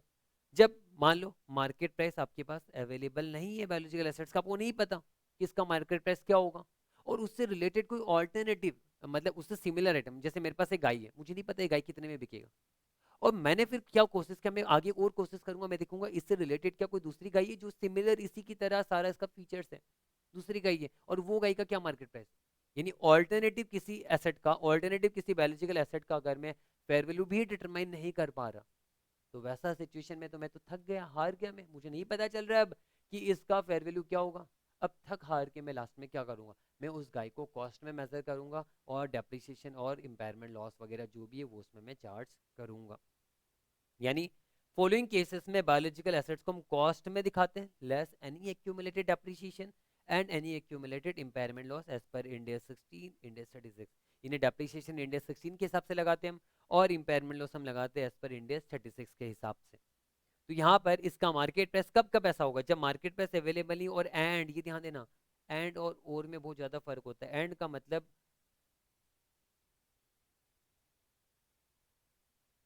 बोथ, दोनों क्राइटेरिया आपके पास अवेलेबल नहीं, यानी ना ही आप इसका मार्केट प्राइस डिटरमाइन नहीं, मार्केट प्राइस भी आप इसका डिटरमाइन नहीं कर पा रहे, और दूसरा इसका ऑल्टरनेटिव फेयर वैल्यू भी अगर आप या तो डिटरमाइन नहीं कर पा रहे, और अगर आप डिटरमाइन कर भी पा रहे हो तो वैसा सिचुएशन में लग रहा है कि ये अनरिलायबल है। मतलब मैं दूसरी गाय का फेयर वैल्यू ले तो सकता हूँ, पर मुझे लग रहा है यार लेना सही नहीं होगा, क्योंकि कहीं ना कहीं थोड़ा झोल झाल हो जाएगा अगर मैं इसको लूंगा तो, यानी वो रिलायबल नहीं लग रहा आपको उसका फेयर वैल्यू।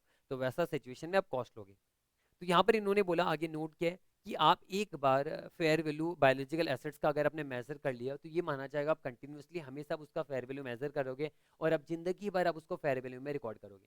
यानी स्टैंडर्ड का ये कहना है कि अगर पहली पहली बारी आपने फेयर वैल्यू रिकॉर्ड कर लिया है तो दोबारा भी आप फेयर वैल्यू मेजर कर सकते हो। आपको पहली बार जब फेयर वैल्यू उसका डिटरमाइन हो चुका है तो दोबारा भी इसका फेयर वैल्यू डिटरमाइन हो जाएगा, और आपको हमेशा जिंदगी भर ही फेयर वैल्यू में डिटरमाइन, फेयर वैल्यू में रिकॉर्ड करना है। जैसे फॉर एग्जांपल एक गाय है मेरे पास, मैं बार बार गाय का एग्जांपल लूंगा ताकि आपके लिए ज़्यादा बेटर रहेगा। बायोलॉजिकल एसेट एक है एनिमल, तो ये गाय है मेरे पास जिसका फेयर वैल्यू 50,000 रुपया था, और मुझे लगा इसको बेचने पर मेरा 2,000 रुपया खर्चा होगा, तो मुझे 48,000 में रिकॉर्ड कर देना चाहिए आज के दिन।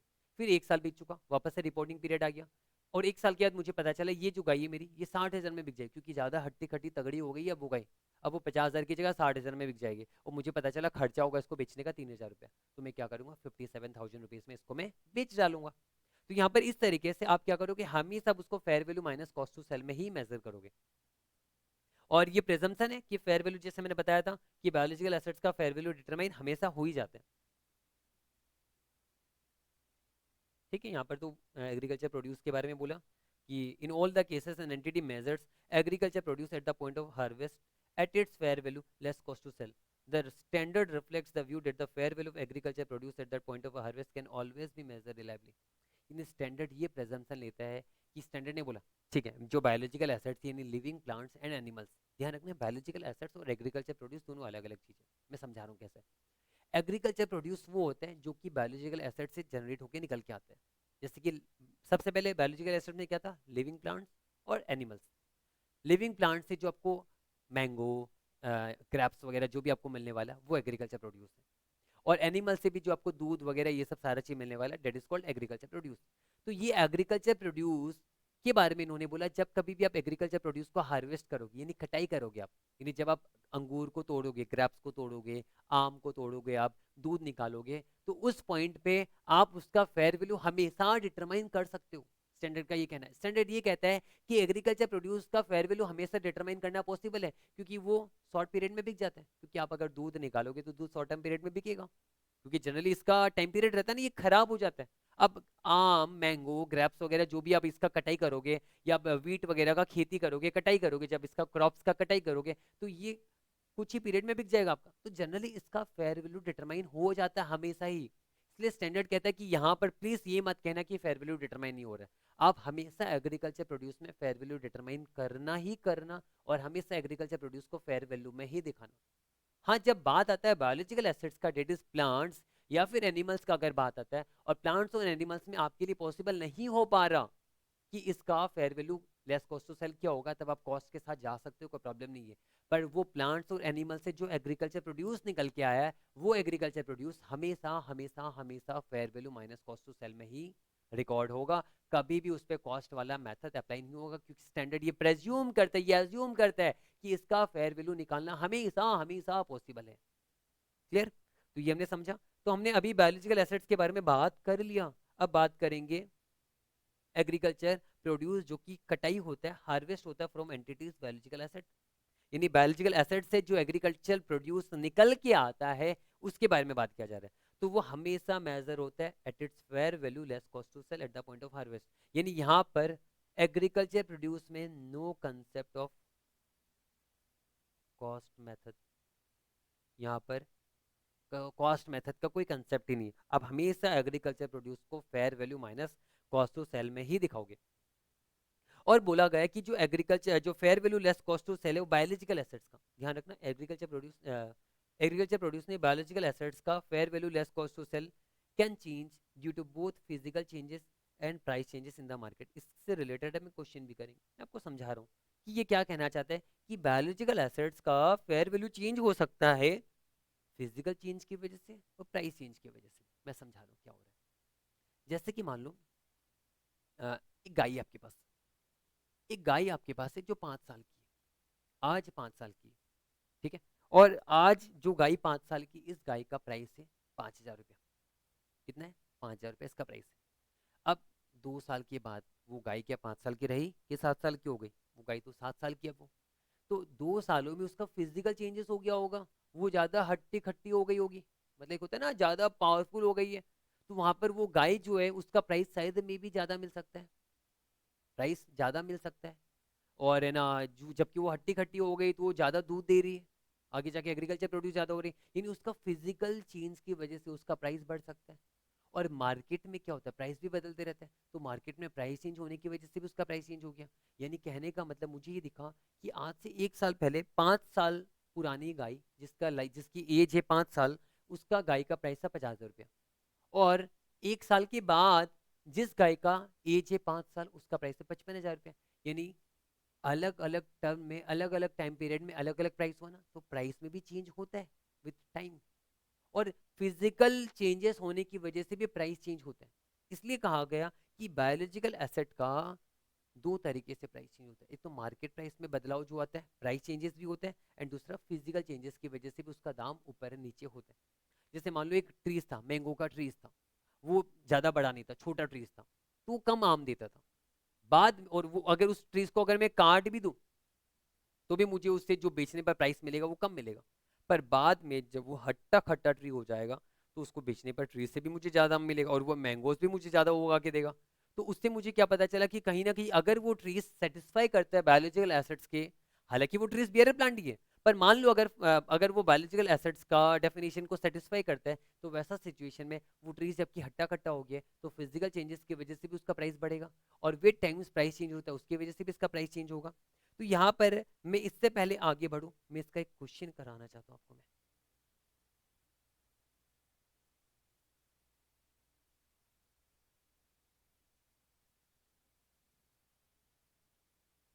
क्वेश्चन नंबर 2, ये आपका physical physical and price change से रिलेटेड क्वेश्चन है। सिंपल क्वेश्चन है, ज्यादा टाइम कंज्यूम नहीं करेगा। A farmer owned a diary heard of 3 years old cattle, यानी 3 साल का बच रहा है आपका, 3 साल हुआ है उसका लाइफ, अभी एज उसका एज है ये, एज 3 साल का है। एस ऑन 1 अप्रैल 2001, 1 अप्रैल 2001 को इस कैटल का एज कितना है, 3 साल, with a fair value of ₹13750 and the number of cattle in the heard was ₹250। यानी जो 1 अप्रैल अगर मैं बात करूं, ठीक है मैं सॉल्यूशन भी करता हूं यहाँ पर साथ में, क्वेश्चन नंबर 2 का सॉल्यूशन। 1 अप्रैल 2001 का बात हो रहा है अभी, फेयर वैल्यू है 13750 और नंबर ऑफ कैटल 250 है, देयरफॉर फेयर वैल्यू पर कैटल कितना होगा, 13750/250, यानी 555 ही होगा सर, डिवाइड बाई 250, 55, यानी 55 रुपीज़ है। ये समझ में आया हमें 2001 को। फिर आगे क्या हुआ, the fair value of 3 year cattle asset 31 March 2002 was ₹60 पर कैटल। ध्यान से सुनना, 1 साल के बाद 31 मार्च 2002 को जो भी कैटल होता है, जो 3 साल का कैटल होता है, उसका प्राइस है 60 रुपीज़ होता है। पर ये जो आपके पास कैटल है, ये तो 1 साल पहले यानी 2001 को इसका एज 3 साल का था। तो जो कैटल 250 कैटल्स आपके पास है 2002 में, यानी 1 साल के बाद उसका एज 4 साल का हो गया ना, ये उस पर फिजिकल चेंज हुआ 1 साल का। लेकिन अगर उसका फिजिकल चेंज नहीं होता, अगर वो सोच के देखो ना, उसका एज 3 ईयर्स ही अगर रहता, अगर उसका एज 3 ईयर्स भी रहता ना, अगर उसका फिजिकल चेंज नहीं होता, तो भी वो 55 रुपया से 60 रुपया में हो जाता। उसका प्राइस जहाँ 55 था 1 साल पहले, 3 ईयर्स का एज का कैटल का प्राइस जहाँ 55 रुपीज था, आज के दिन में 1 साल के बाद 3 ईयर्स का एज का कैटल का प्राइस है 60 रुपीज। यानी यहाँ पर प्राइस चेंज हुआ कितने का, 5 रुपए का प्राइस चेंज हुआ है। यानी सेम एज के कैटल का प्राइस चेंज हो गया। यानी 1 साल पहले 3 साल का एज का कैटल का प्राइस जहाँ 55 हुआ करता था, 1 साल के बाद भी 3 साल, 1 साल के बाद अगर कोई 3 साल का एज का कैटल है, उसका प्राइस 60 रुपीज होता है। और the fair value of 4 year cattle as at 31 March 2002 is ₹75। तो यहाँ पर अगर सिंपल सा बात में अगर मैं समझूं, 1 साल पहले मेरा कैटल का फेयर वैल्यू जो था वो 55 था, ठीक है, जिसका एज था 3 years. After 1 year, after 1 year, ध्यान से सुना, डेट इज 31, ये क्या था, March 2002, फेयर वैल्यू पर कैटल, जबकि इसका एज ऑफ 4 ईयर्स हो चुका है 1 साल के बाद, इसका प्राइस इन्होंने कितना बोला, 4 साल का एज का कैटल का फेयर वैल्यू कितना है, 75 रुपीज है। तो मुझे तो सिंपल सा समझ में आ रहा है, पर कि 20 रुपीज का चेंज हुआ है, 20 रुपीज का चेंज हुआ, ये मुझे समझ में आ रहा है। लेकिन बात ये है कि ये 20 रुपीज का चेंज कैसे हुआ, 5 रुपए का तो प्राइस में चेंज हो गया, क्योंकि 3 साल का कोई भी कैटल है आज के दिन में, वो आज 60 रुपीज में बिकता है, उसका फेयर वैल्यू 60 रुपीज है, जबकि 1 साल पहले उसका प्राइस 55 हुआ करता था। तो यानी ये जो 55 रुपीज है, 55 रुपीज से जो ये 60 में गया, ये due to change in price हुआ है। और ये 60 से 75 हुआ, ये due to change in age, यानी ये फिजिकल चेंज है, ये एज में चेंज होने की वजह से हुआ है। तो अल्टीमेटली तो मुझे समझ में आया कि 20 रुपीज का गेन हुआ है, यानी मैं कह सकता हूं मेरा जो गेन हुआ है पर कैटल, ये ₹20 हुआ, मैं एग्री करता हूँ, पर इसमें प्राइस चेंज की वजह से गेन हुआ है मेरा 5 का, और फिजिकल चेंज की वजह से मेरा गेन हुआ है कितने का, 15 का, 60 से 75, 15 का। और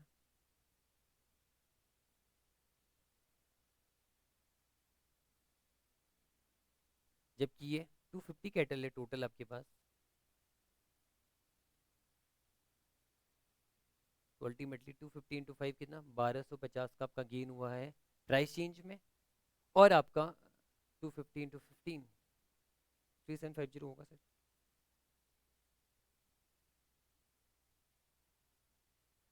3750 का आपका गेन हुआ है, चेंज हुआ फिजिकल चेंज का।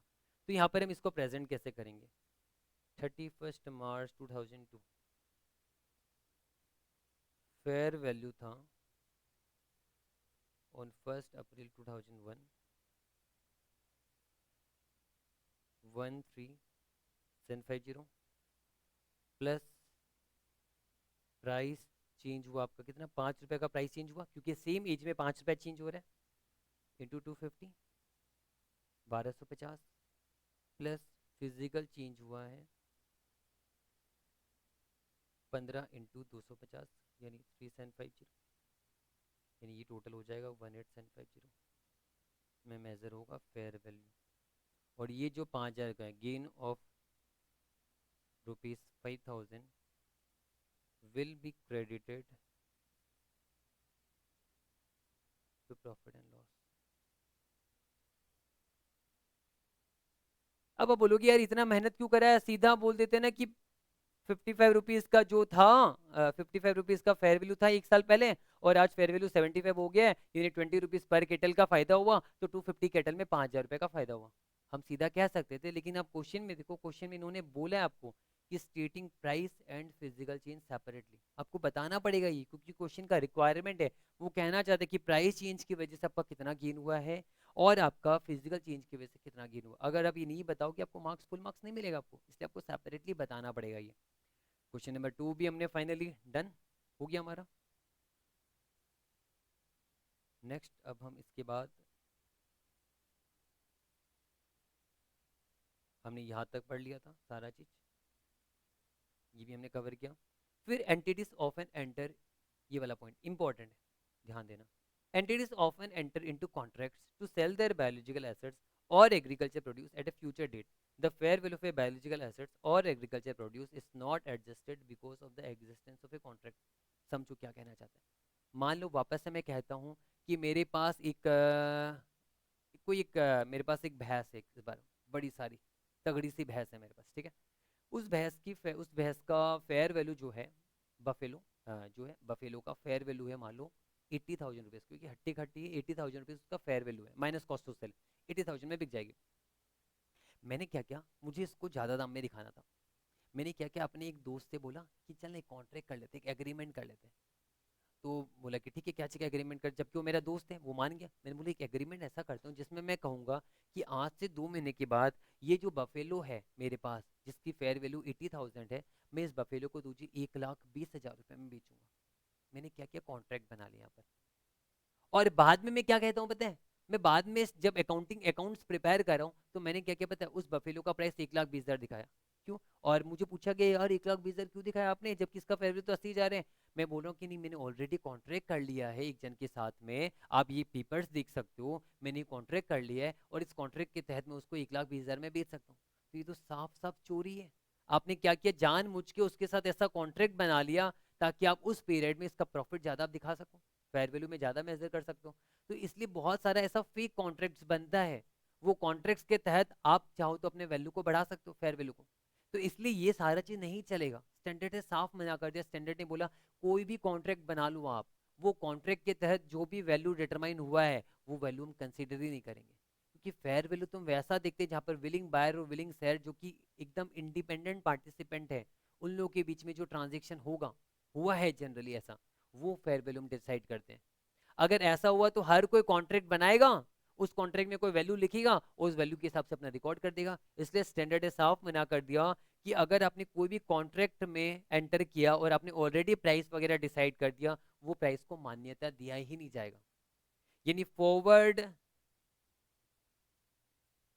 सेल प्राइस या फॉरवर्ड बाइंग प्राइस, जो भी है, forward sale price is always ignored.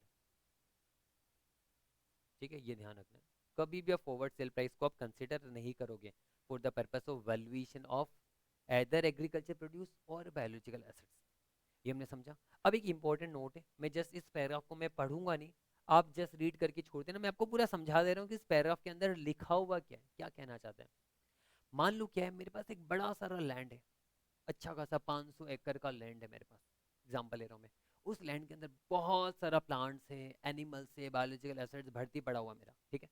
और उसके अंदर मैं अपना डेयरी प्रोडक्ट्स वगैरह बहुत कुछ संभालता हूँ मैं उसके अंदर, बड़ा सारा।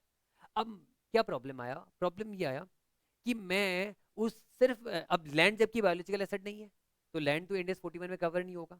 अब मुझे क्या पता चला, जो उसके अंदर ट्रीज है, उस ट्रीज को मैं सेपरेटली उसका फेयर वैल्यू में डिटरमाइन नहीं कर सकता। मुझे ऐसा लगा कि ट्रीज का मैं सेपरेटली फेयर वैल्यू डिटरमाइन नहीं कर सकता। मैं अगर कुछ डिटरमाइन कर सकता हूँ तो ऐसे कॉम्बिनेशन जिसके अंदर लैंड ट्रीज वगैरह सब कुछ है, वो कंबाइंड में पूरा का पूरा डिटरमाइन कर पा रहा हूँ। यानी मैंने बोला 500 एकड़ का लैंड है, उसके अंदर बहुत सारा ट्रीज है, बहुत सारा प्लांट्स है, बहुत सारा एनिमल्स भी है मेरा, तो वो सारा ऐसे टुगेदर मैंने उसका वैल्यू डिटरमाइन किया, मान लो 500 करोड़ रुपया, 500 करोड़ रुपीस मैंने डिटरमाइन किया किसका पूरा वैल्यू होगा। लेकिन जबकि 500 करोड़ में आप नहीं दिखा सकते बायोलॉजिकल एसेट्स, क्योंकि लैंड का वैल्यू को है ना, आप ऐसे इंडेक्स 41 के हिसाब से आप रिकॉर्ड नहीं कर सकते। तो मुझे पता चला ठीक है 500 करोड़ मेरा एंटायर वैल्यू है, जो इंक्लूड करता है लैंड प्लांट्स एनिमल सब कुछ इंक्लूड करता है। मैंने डिटरमाइन कर लिया, और बाद में मैंने डिटरमाइन किया कि सिर्फ और सिर्फ लैंड जो है ना, जो कि बायोलॉजिकल एसेट नहीं है, उस लैंड का वैल्यू मैंने डिटरमाइन कर लिया कि उस लैंड का वैल्यू है 200 करोड़ रुपया। तो मैंने पहले क्या किया, मैंने यहाँ पर देखो बायोलॉजिकल एसेट्स का फेयर वैल्यू डिटरमाइन नहीं किया क्योंकि मेरे लिए पॉसिबल नहीं था। तो मैंने combined with biological assets and land मैंने डिटरमाइन किया कि उसका वैल्यू 500 करोड़ है। और बाद में मैंने सिर्फ लैंड का, जो कि बायोलॉजिकल एसेट नहीं, उसका वैल्यू मैंने डिटरमाइन कर लिया कि उसका वैल्यू कितना है, 200 करोड़ रुपए है। तो इनडायरेक्टली मुझे पता चल गया कि मेरा बायोलॉजिकल एसेट्स का फेयर वैल्यू कितना है, 300 करोड़। तो मैं 300 करोड़ में बायोलॉजिकल एसेट्स को मैं रिकॉर्ड कर दूंगा। तो यहाँ पर मैं पढ़ता हूँ एक बार, biological assets are often physically attached to land obviously. For example trees in a plantation forest, जो फॉरेस्ट है आपका, बड़ा सारा लैंड है जिसके अंदर बहुत सारे ट्रीज है, there may be no separate market for biological assets that are attached to the land. यानी कोई सेपरेट मार्केट नहीं है जिसकी वजह से आप सिर्फ और सिर्फ उस ट्रीज का, सिर्फ और सिर्फ उस बायोलॉजिकल एसेट्स का वैल्यू डिटरमाइन नहीं कर सकते। बट एन एक्टिव मार्केट में exist for the combined assets, यानी जिसके अंदर लैंड ट्रीज वगैरह सब कुछ है, that is the biological assets raw land and land improvements. यानी उसके अंदर लैंड भी आ गया, लैंड में आपने कुछ इंप्रूवमेंट किया वो भी आ गया आपका, और बायोलॉजिकल एसेट्स भी आ गया, यानी लैंड का कुछ मॉडिफिकेशन वगैरह अगर आपने किया, यानी पूरा पैकेज। जैसे कि मैंने बताया पूरा का पूरा पैकेज का मैंने एग्जांपल लिया, 500 करोड़ रुपए का वैल्यू है। An entity may use information regarding the combined asset to measure the fair value of the biological assets. For example, the fair value of raw land and land improvements may be deducted from the fair value of the combined assets. तो मैंने क्या कहा था, पूरा combined assets including land and plants and trees 500 crore था। अब land का value मैंने डिटरमाइन किया 200 करोड़, तो जो रिमेनिंग 300 करोड़ है डेट इज बायोलॉजिकल एसेट्स, और उस बायोलॉजिकल एसेट्स में मैं अपनी बुक्स में ऐसे इंडेक्स 41 मैं फेयर वैल्यू में रिकॉर्ड कर दूंगा अपना बायोलॉजिकल एसेट्स को। तो ये भी हमने समझ लिया, यहाँ तक हमारा खत्म होता है।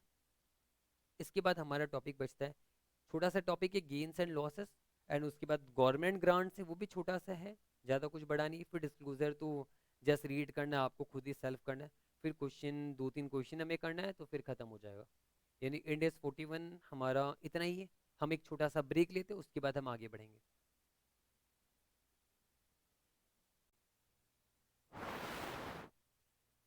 नेक्स्ट हम डिस्कस करेंगे गेन्स एंड लॉसेस। हमने अभी तक एग्रीकल्चर प्रोड्यूस के बारे में हमने पढ़ा था, एंड बायोलॉजिकल एसेट्स वगैरह हमने समझा था यहाँ तक। अब आगे हम बढ़ेंगे गेन्स एंड लॉसेस, यानी ये प्रॉफिट्स एंड लॉस हम कैसे रिकॉग्नाइज करेंगे in terms of biological assets and agriculture produce. तो हम पहले बात करेंगे बायोलॉजिकल एसेट्स के बारे में। तो बायोलॉजिकल एसेट्स जैसे कि आप इनिशियली भी रिकॉर्ड करोगे at fair value minus cost to sell पे, और सब्सिक्वेंटली भी आप रिकॉर्ड करते हो क्या, at fair value minus cost to sell पे। तो हम इनिशियली अगर हम रिकॉर्ड करेंगे fair value minus cost to sell पे, तो उस सिचुएशन में भी हमारा गेन या लॉस आ सकता है, और सब्सिक्वेंटली भी हमारा गेन या लॉस आ सकता है। तो जो भी गेन या जो भी लॉस होगा आपका, वो सारा गेन और लॉस हम कहाँ दिखाएंगे, हम प्रॉफिट एंड लॉस अकाउंट पे दिखाएंगे। तो गेन या लॉस क्या क्या हो सकता है, जैसे कि मान लो मैंने वापस से मैं कह रहा हूँ, मैंने एक भैंस खरीदा था, मैंने एक भैंस खरीदा 80,000 रुपये में, एक बफेलो खरीदा 80,000 रुपये देके। अब मैंने बफेलो खरीदा 80,000 रुपये देके, और ऑब्वियसली उसका फेयर वैल्यू भी 80,000 ही था, कॉस्ट टू सेल कुछ नहीं था, एक बार मान लेते नील था cost to sell, fair value उसका 80,000 रुपीज़ था। और बफेलो खरीदने के बाद उसका वेरी नेक्स्ट डे उसने एक छोटा सा बेबी, मतलब बेबी बॉय या बेबी गर्ल जो भी हो, बफेलो ने दिया, मतलब एक काफ दिया उसने, पैदा किया उसने। तो उस काफ का भी प्राइस आ गया, मतलब जो बफेलो ने नेक्स्ट डे पैदा किया, तो उस काफ का प्राइस मान लो 10,000 रुपीज़ आया। तो अब मैं अपने बुक्स में बफेलो दिखाऊंगा 80,000 का, और वो जो काफ उसने पैदा किया, जो बेबी बॉय या बेबी गर्ल जो भी है जो उसने पैदा किया है, वो भी 10,000 रुपये में मैं रिकॉर्ड कर सकता हूँ। यानी देखा जाए तो मैंने खरीदा 80,000 रुपये देके, और मुझे 80,000 रुपये का बफेलो भी मेरे पास है, और साथ में जो एक बच्चा उसने दिया वो भी 10,000 रुपये का है। यानी अब तो मैं 90,000 रुपये में दिखाऊंगा, काफ अलग से 10,000 का दिखाऊंगा और 80,000 रुपये का बफेलो दिखाऊंगा, तो मेरा 10,000 रुपीज का फायदा हो गया ना। तो यहाँ पर इनिशियली मेरा फायदा हो गया 10,000 रुपये का, क्योंकि काफ जो उसका बॉन्ड हुआ उसकी वजह से मेरा 10,000 का फायदा हो गया, और ये 10,000 में कहाँ दिखाऊंगा, प्रॉफिट एंड लॉस अकाउंट में दिखाऊंगा। दूसरा एग्जाम्पल मैं आपके साथ लेता हूँ कि मैंने फिर से एक बफेलो खरीदा 80,000 रुपये देके, 80,000 रुपये देके मैंने खरीद लिया। अब मैं जब इसे रिकॉग्नाइज करूंगा in the books of accounts में, तो मैं कॉस्ट में रिकॉग्नाइज नहीं करता हूँ बायोलॉजिकल एसेट्स को या एग्रीकल्चर प्रोड्यूस को। हम रिकॉर्ड किस में करते हैं, fair value minus cost to sell पे। तो मैंने तो 80,000 रुपये देके खरीद लिया, तो यहाँ पर इंड एस 41 के हिसाब से कॉस्ट में रिकॉर्ड नहीं होगा, तो 80,000 में रिकॉर्ड नहीं होगा। मुझे पता चला इसका फेयर वैल्यू भी 80,000 रुपीज, ठीक है, फेयर वैल्यू 80,000 रुपीज है। लेकिन अगर मैं इसको बेचने को जाऊंगा ना बफेलो को मार्केट पे, 80,000 रुपये में बिकेगा पक्का, जरूरी 80,000 रुपये में बिक जाएगा क्योंकि इसका फेयर वैल्यू 80,000 रुपये है। लेकिन अगर मैं इसको बेचने को जाऊंगा तो मेरा 5,000 रुपये सेलिंग कॉस्ट लग जाएगा।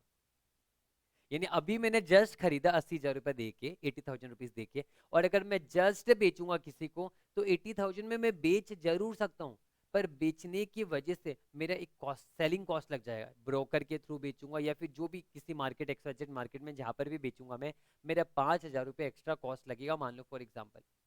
तो अल्टीमेटली मेरा रिकवर कितना होगा, 80,000 तो होगा नहीं, 80,000 आएगा और 5,000 रुपये मेरा जाएगा। यानी इमीडिएटली जैसे ही मैंने परचेज किया, मैंने तो 80,000 रुपये में परचेज किया, पर उसका fair value minus cost to sell जब मैं डिटरमाइन कर रहा हूँ वो 75,000 आ रहा है। रीजन, फेयर वैल्यू तो 80,000 आ रहा है और 5,000 रुपये उसका सेलिंग कॉस्ट है, यानी 75,000 में ही मैं उसको रिकॉर्ड कर सकता हूँ। यानी 80,000 में खरीदा और 75,000 में बफेलो मेरे रिकॉर्ड होगा in the books of accounts पे, यानी बायोलॉजिकल एसेट्स में दिखाऊंगा ऐसे 75,000। तो मेरा अल्टीमेटली जो अगर मैं बैलेंस शीट बनाऊंगा तो बैलेंस शीट में मेरा इफेक्ट क्या होगा, मैंने कैश दे दिया 80,000 बफेलो को खरीदने के लिए, मैंने कैश दे दिया। अब बफेलो को मैं दिखा रहा हूँ fair value minus cost to sell, यानी 80,000 माइनस 5,000, बफेलो को मैं दिखा रहा हूँ 75,000 पे। तो देखो ना, 80,000 रुपया कैश गया पर बफेलो में रिकॉर्ड कर रहा हूँ 75,000 पे, तो अल्टीमेटली मेरा प्रॉफिट एंड लॉस अकाउंट में 5,000 रुपये का लॉस हो गया। तो यानी इनिशियली जब आप बायोलॉजिकल एसेट्स खरीदोगे आपका लॉस भी हो सकता है, और या फिर कुछ काफ वगैरह बॉन्ड हो जाता है तो आपका प्रॉफिट भी हो सकता है। इसलिए इन्होंने कहा कि in terms of plants and animals that is biological assets, initially आपका प्रॉफिट भी हो सकता है, इनिशियली आपका लॉस भी हो सकता है। और अगर इनिशियली प्रॉफिट या लॉस जो भी आपका होता है, आप उसको जो भी फायदा या घाटा होता है आप उसको प्रॉफिट एंड लॉस अकाउंट में डेबिट या क्रेडिट करोगे आप। और सब्सिक्वेंटली भी अगर आपका कोई प्रॉफिट हो रहा है तो प्रॉफिट एंड लॉस अकाउंट में क्रेडिट करोगे, अगर आपका लॉस हो रहा है तो प्रॉफिट एंड लॉस अकाउंट में आप डेबिट करोगे। तो वही कहना चाहता है बायोलॉजिकल एसेट में ये, कि गेन और लॉस जो भी होगा वो प्रॉफिट एंड लॉस अकाउंट में चार्ज होगा या फिर क्रेडिट होगा। लॉस भी हो सकता है क्योंकि कॉस्ट टू सेल डिडक्ट होता है फेयर वैल्यू से, और गेन भी हो सकता है अगर काफ वगैरह बॉन्ड हो गया तो वैसा सिचुएशन में आपका गेन भी हो सकता है। तो यहाँ पर एक एग्जांपल भी हम डिस्कस कर लेते हैं। During the reporting period 2001 and 2002 an entity is having a cow which has given birth to a calf. The fair value less estimated cost to sell for a calf is rupees 5,000, the amount of rupees 5,000। क्योंकि ये काफ तो हमारे पास free का आ गया, पैदा हुआ है ये, तो इसको तो खरीदने का कुछ पैसा लगा नहीं है, ये 5,000 रुपये जो फ्री का हमारा आ गया प्रॉफिट एंड लॉस अकाउंट में हम क्या करेंगे, क्रेडिट कर देंगे। ठीक है, समझ में आ गया ये हमें। अब बात होता है एग्रीकल्चर प्रोड्यूस का। तो एग्रीकल्चर प्रोड्यूस में भी हमारा गेन भी हो सकता है, लॉस भी हो सकता है। अगर गेन होगा तो प्रॉफिट एंड लॉस अकाउंट में हम क्या करेंगे, क्रेडिट करेंगे। अगर लॉस हो गया तो प्रॉफिट एंड लॉस अकाउंट में हम क्या करेंगे, डेबिट करेंगे। जैसे कि मान लो मैंने क्या किया, मैंने क्रॉप्स वगैरह बहुत सारा मेरा हुआ है, तो जब मैं क्रॉप्स का हार्वेस्टिंग करूंगा, यानी क्रॉप्स का जब मैं कटाई करूंगा तो मेरे पास ढेर सारा क्रॉप्स आ जाएगा, उस क्रॉप्स का fair value minus cost to sell होगा। तो वो क्रॉप्स का जो fair value minus cost to sell जो मेरा at the time of harvest मेरे पास आएगा वो मेरा प्रॉफिट है। तो मैं एग्रीकल्चर प्रोड्यूस को क्या देखूंगा, एस एन एसेट, और साथ में जो आपका प्रॉफिट एंड लॉस अकाउंट को क्रेडिट करूंगा। या फिर मैंने बोला था मेरे पास बफेलो था, बफेलो इसमें बायोलॉजिकल एसेट। अब बफेलो ने क्या किया, अगले दिन मुझे 10 लीटर दूध दिया बफेलो ने, और ये 10 लीटर दूध जो बफेलो ने मुझे दिया है, इसमें मेरा कोई खर्चा नहीं लगा। अगर खर्चा लगा तो वो एक्सपेंस अकाउंट में जाएगा मेरा, मैंने उसको घास वगैरह कुछ कुछ खिलाया, मैंने दाना दिया उसको, बहुत कुछ खिलाया, उसका खर्चा मेरा एक्सपेंस में जाएगा। लेकिन बफेलो ने मुझे नेक्स्ट डे जो दूध दिया है 10 लीटर, वो दूध मुझे लगा कि इसको बेचने पर मेरा मान लो इसको बेचूंगा मैं 5,000 रुपये में बेच सकता हूँ मैं इस दूध को फॉर एग्जाम्पल, और इसको बेचने का मेरा खर्चा 500 रुपया होगा, यानी 4,500 रुपये मेरा fair value less cost to sell है एग्रीकल्चर प्रोड्यूस का यानी दूध का। तो वो मेरा एसेट दिखाया जाएगा एग्रीकल्चर प्रोड्यूस 4,500 रुपये का, और साथ में 4,500 रुपया मैं प्रॉफिट एंड लॉस अकाउंट में क्रेडिट कर दूंगा। और जब मैं रियल में उस दूध को बेच दूंगा तो मेरा दूध एग्रीकल्चर प्रोड्यूस जो मेरा एसेट है वो हट जाएगा और मेरा कैश जो है वो बढ़ जाएगा, या फिर डेटर्स अगर मुझे पैसा मिलना है तो डेटर्स में आ जाएगा मेरा। तो डेट मीन्स जो बायोलॉजिकल एसेट है यानी प्लांट्स एंड एनिमल्स, उससे जो आपका एग्रीकल्चर प्रोड्यूस आएगा वो आपका प्रॉफिट है। वो आप एसेट दिखाओगे साथ में आप प्रॉफिट भी दिखाओगे, यानी इसीलिए एग्रीकल्चर प्रोड्यूस हो या फिर बायोलॉजिकल एसेट हो, इसमें अगर आपका फायदा होता है तो आप प्रॉफिट एंड लॉस अकाउंट को क्रेडिट करोगे, अगर आपका नुकसान होता है तो प्रॉफिट एंड लॉस अकाउंट को आप डेबिट करोगे। तो ये भी हमारा क्वेश्चन सॉल्व हो चुका है। गवर्नमेंट ग्रांट स्टार्ट करने से पहले हम एक क्वेश्चन करेंगे। हमने क्वेश्चन नंबर 1 ऑलरेडी सॉल्व कर लिया, क्वेश्चन नंबर 2 भी हमने ऑलरेडी सॉल्व कर लिया, क्वेश्चन नंबर 3 डिस्कस करेंगे अभी हम। XYZ Limited on 1st December 2003 purchased 100 SIP from a market for rupees 5 lakh. The transaction cost of 2% on the market price of the SIP was incurred, which was paid by the seller. आपने नहीं payment किया है, seller ने payment किया है। आपने तो कितना पेमेंट किया, 5 लाख रुपए पेमेंट किया आपने, और जो इससे रिलेटेड 2% ट्रांजेक्शन कॉस्ट है वो आपका नहीं लगा, किसका लगा, सेलर का लगा। तो मैंने क्या किया, मैंने 100 सिप खरीदा, यानी बायोलॉजिकल एसेट है जो कि सिप, वो मैंने खरीदा 5 लाख रुपए देके। अब सोचो ना, जैसे सेलर ने इसको मुझे बेचते वक्त उसका 2% का ट्रांजेक्शन कॉस्ट लगाया। एक सेकंड,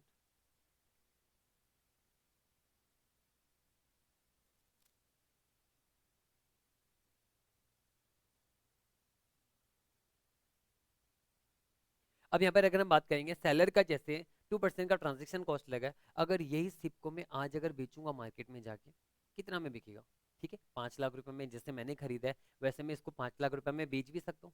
तो मैं 5 लाख रुपए में इसको बेच पाऊंगा आज ही के दिन, लेकिन जब मैं बेचूंगा तो मेरा ट्रांजेक्शन कॉस्ट लग जाएगा ना 2% का, यानी मेरे मैं अगर आज बेचने को जाऊंगा तो फेयर वैल्यू तो मुझे मिल जाएगा, मान लो फॉर एग्जाम्पल 5 लाख रुपया, लेकिन कॉस्ट ऑफ सेल लग जाएगा ना मेरा कितना, 2%, यानी 10,000 मेरा कॉस्ट ऑफ सेल लग जाएगा, यानी 4,90,000 ही तो मेरा fair value minus cost of sale होगा on the date of purchase.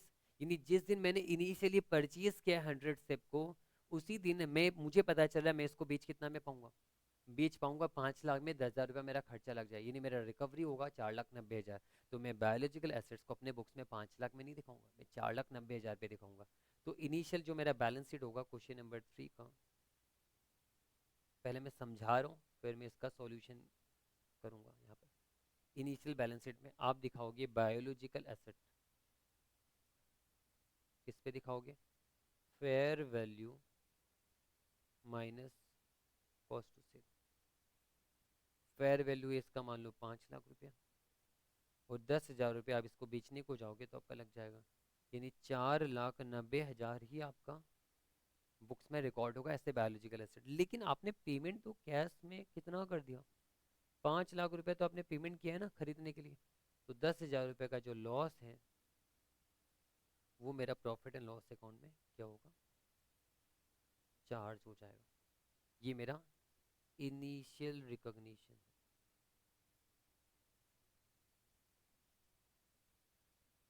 ठीक है। ये बायोलॉजिकल एसेट में क्या था, 100 से था मेरा। फिर आगे हम बात करते हैं, SIP's fair value increased from rupees 5 lakh to rupees 6 lakh on 31st March 2004, यानी 1 दिसंबर, परचेज डेट था 1 दिसंबर 2003। अब 3-4 महीने के बाद जो रिपोर्टिंग पीरियड का एंड आया 31 मार्च को, जिस दिन आपका बैलेंस शीट का एंड डेट होता है, उस दिन इसका वैल्यू कितना हो गया, 6 लाख रुपया हो गया। और ट्रांजेक्शन कॉस्ट आपका लगेगा 2% अगर आप बेचोगे, यानी आप देखोगे आपको ये पता चल रहा है यहाँ पर फेयर वैल्यू, ये आपका है 1 December 2003 on balance sheet date that is 31 March 2004, ये आपका कितना है, 6 लाख रुपया हो गया 5 लाख से। लेकिन हम तो फेयर वैल्यू में रिकॉर्ड नहीं करते, हम fair value minus cost to sell में रिकॉर्ड करते हैं। तो इसका कॉस्ट टू सेल कितना है, समझो, इसका कॉस्ट टू सेल हो गया आपका, ऑब्वियस सा बात है 2% लगता है आपका, तो 6 लाख का 2% यानी 12,000 रुपया, कितना होगा? 5,88,000। तो यानी अब आप रिकॉर्ड इसे कितने में कर सकते हो? 5,88,000 में। तो हमारा जो बैलेंस शीट होगा 31 मार्च 2004 का, उस दिन आप बायोलॉजिकल एसेट को कितने में दिखाओगे? 5,88,000 में दिखाओगे। जो बाकी सारा आइटम वैसा का वैसा ही रहेगा। अब ये जो 4,98,000 था पहले रिकॉर्ड, अब कितना हो गया? 588 हो गया। यानी 5,88,000 इंस्टेड ऑफ 4,90,000। यानी आपने एसेट को बढ़ाया कितना से? 4,90,000। 4,90,000 से आपने 5,88,000 कर दिया। यानी एसेट इंक्रीज हो गया कितने से? Increased by 98,000। तो आपका प्रॉफिट और लॉस भी क्रेडिट हो जाएगा कितने से? 98,000 से आपका क्रेडिट हो जाएगा। Determine the fair value on the date of purchase, हमने निकाला था 4,98,000। 4,98,000 90,000 हो गया minus cost to sell. And the reporting date भी हमने निकाला 5,88,000। And pass necessary journal entries. तो अभी हम एग्जाम ओरिएंटेड सॉल्यूशन करेंगे। हम पहले जर्नल एंट्री पास करते हैं। तो इनिशियल जर्नल एंट्री हमारा क्या होगा? हम बायोलॉजिकल एसेट दिखाएंगे at fair value less cost to sell पे। यानी बायोलॉजिकल एसेट कितने पे दिखेगा आपका? 5 लाख माइनस 10,000, यानी 4,90,000 रुपया बायोलॉजिकल एसेट को दिखाओगे आप। और जबकि आपने पेमेंट किया है कितने का? पेमेंट तो आपने कर दिया 5 लाख रुपया कैश पे। तो आपका लॉस हो गया, यानी प्रॉफिट एंड लॉस भी डेबिट हो जाएगा आपका।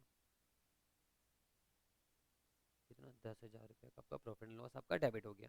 ये आपका कौन सा डेट का? 1 December 2003, date is purchase date है। फिर 31 मार्च 2004 को आपका बायोलॉजिकल एसेट इंक्रीज हुआ ना? कितना? 6 लाख जो है -2%। ये आपका रिवाइज फेयर वैल्यू है। और पहले आपका 4,90,000 आपका वैल्यू था। यानी आपका बायोलॉजिकल एसेट इंक्रीज होगा 98,000 से। ये इंक्रीज हुआ। और ये जो इंक्रीज हुआ ये क्रेडिट होगा किसमें? To profit and loss. 98,000 आपका दिखाया जाएगा। यानी बायोलॉजिकल एसेट्स हम 98,000 से बढ़ा रहे, हमने उसका एंट्री पास कर दिया। ये अब इन्होंने साथ में ये पूछा कि फेयर वैल्यू बताने का। Purchase date fair value less cost to sell 4,90,000 है। और ये कैसा है? वापस से मैं नहीं लिखता हूँ बार बार, कितना लिखूँ मैं? लिख दिया था ना पहले। और बाद में फिर balance sheet date fair value less cost to sell 5,88,000।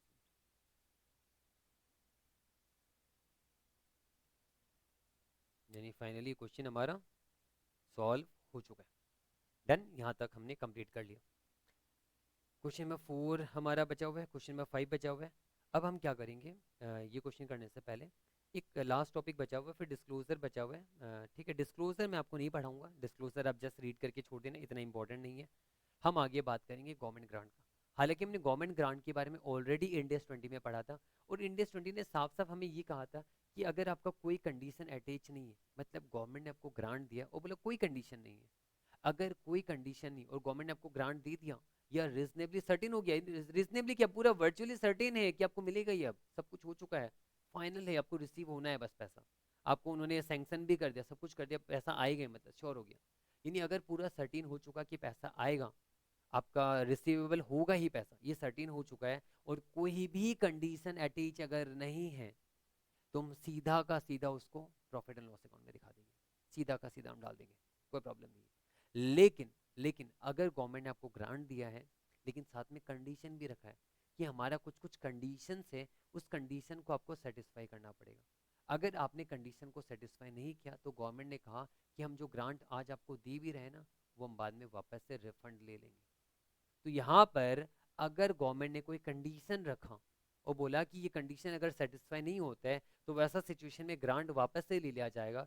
तो अब जब तक तब तक आप ग्रांट को अपने बुक्स में नहीं दिखाओगे, यानी तब तक आप ग्रांट को प्रॉफिट एंड लॉस अकाउंट में नहीं दिखाओगे, ऐसे प्रॉफिट नहीं मानोगे जब तक आपने वो कंडीशन सेटिस्फाई नहीं कर दी।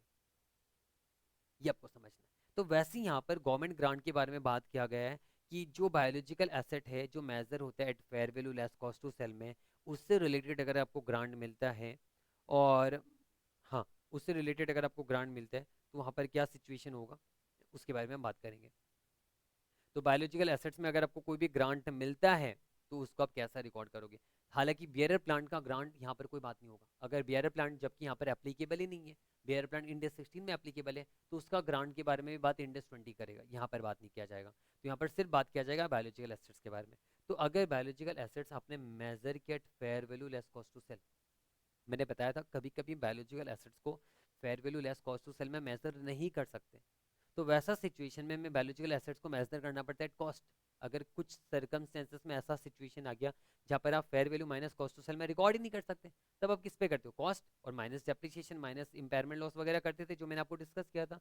इसलिए यहाँ पर दो बातें कहा गया, बोला कि अगर बायोलॉजिकल एसेट्स को आपने मेजर किया fair value less cost to sell पे, और अगर आपने बायोलॉजिकल एसेट्स को मेजर किया कॉस्ट पे, दोनों कंडीशन है।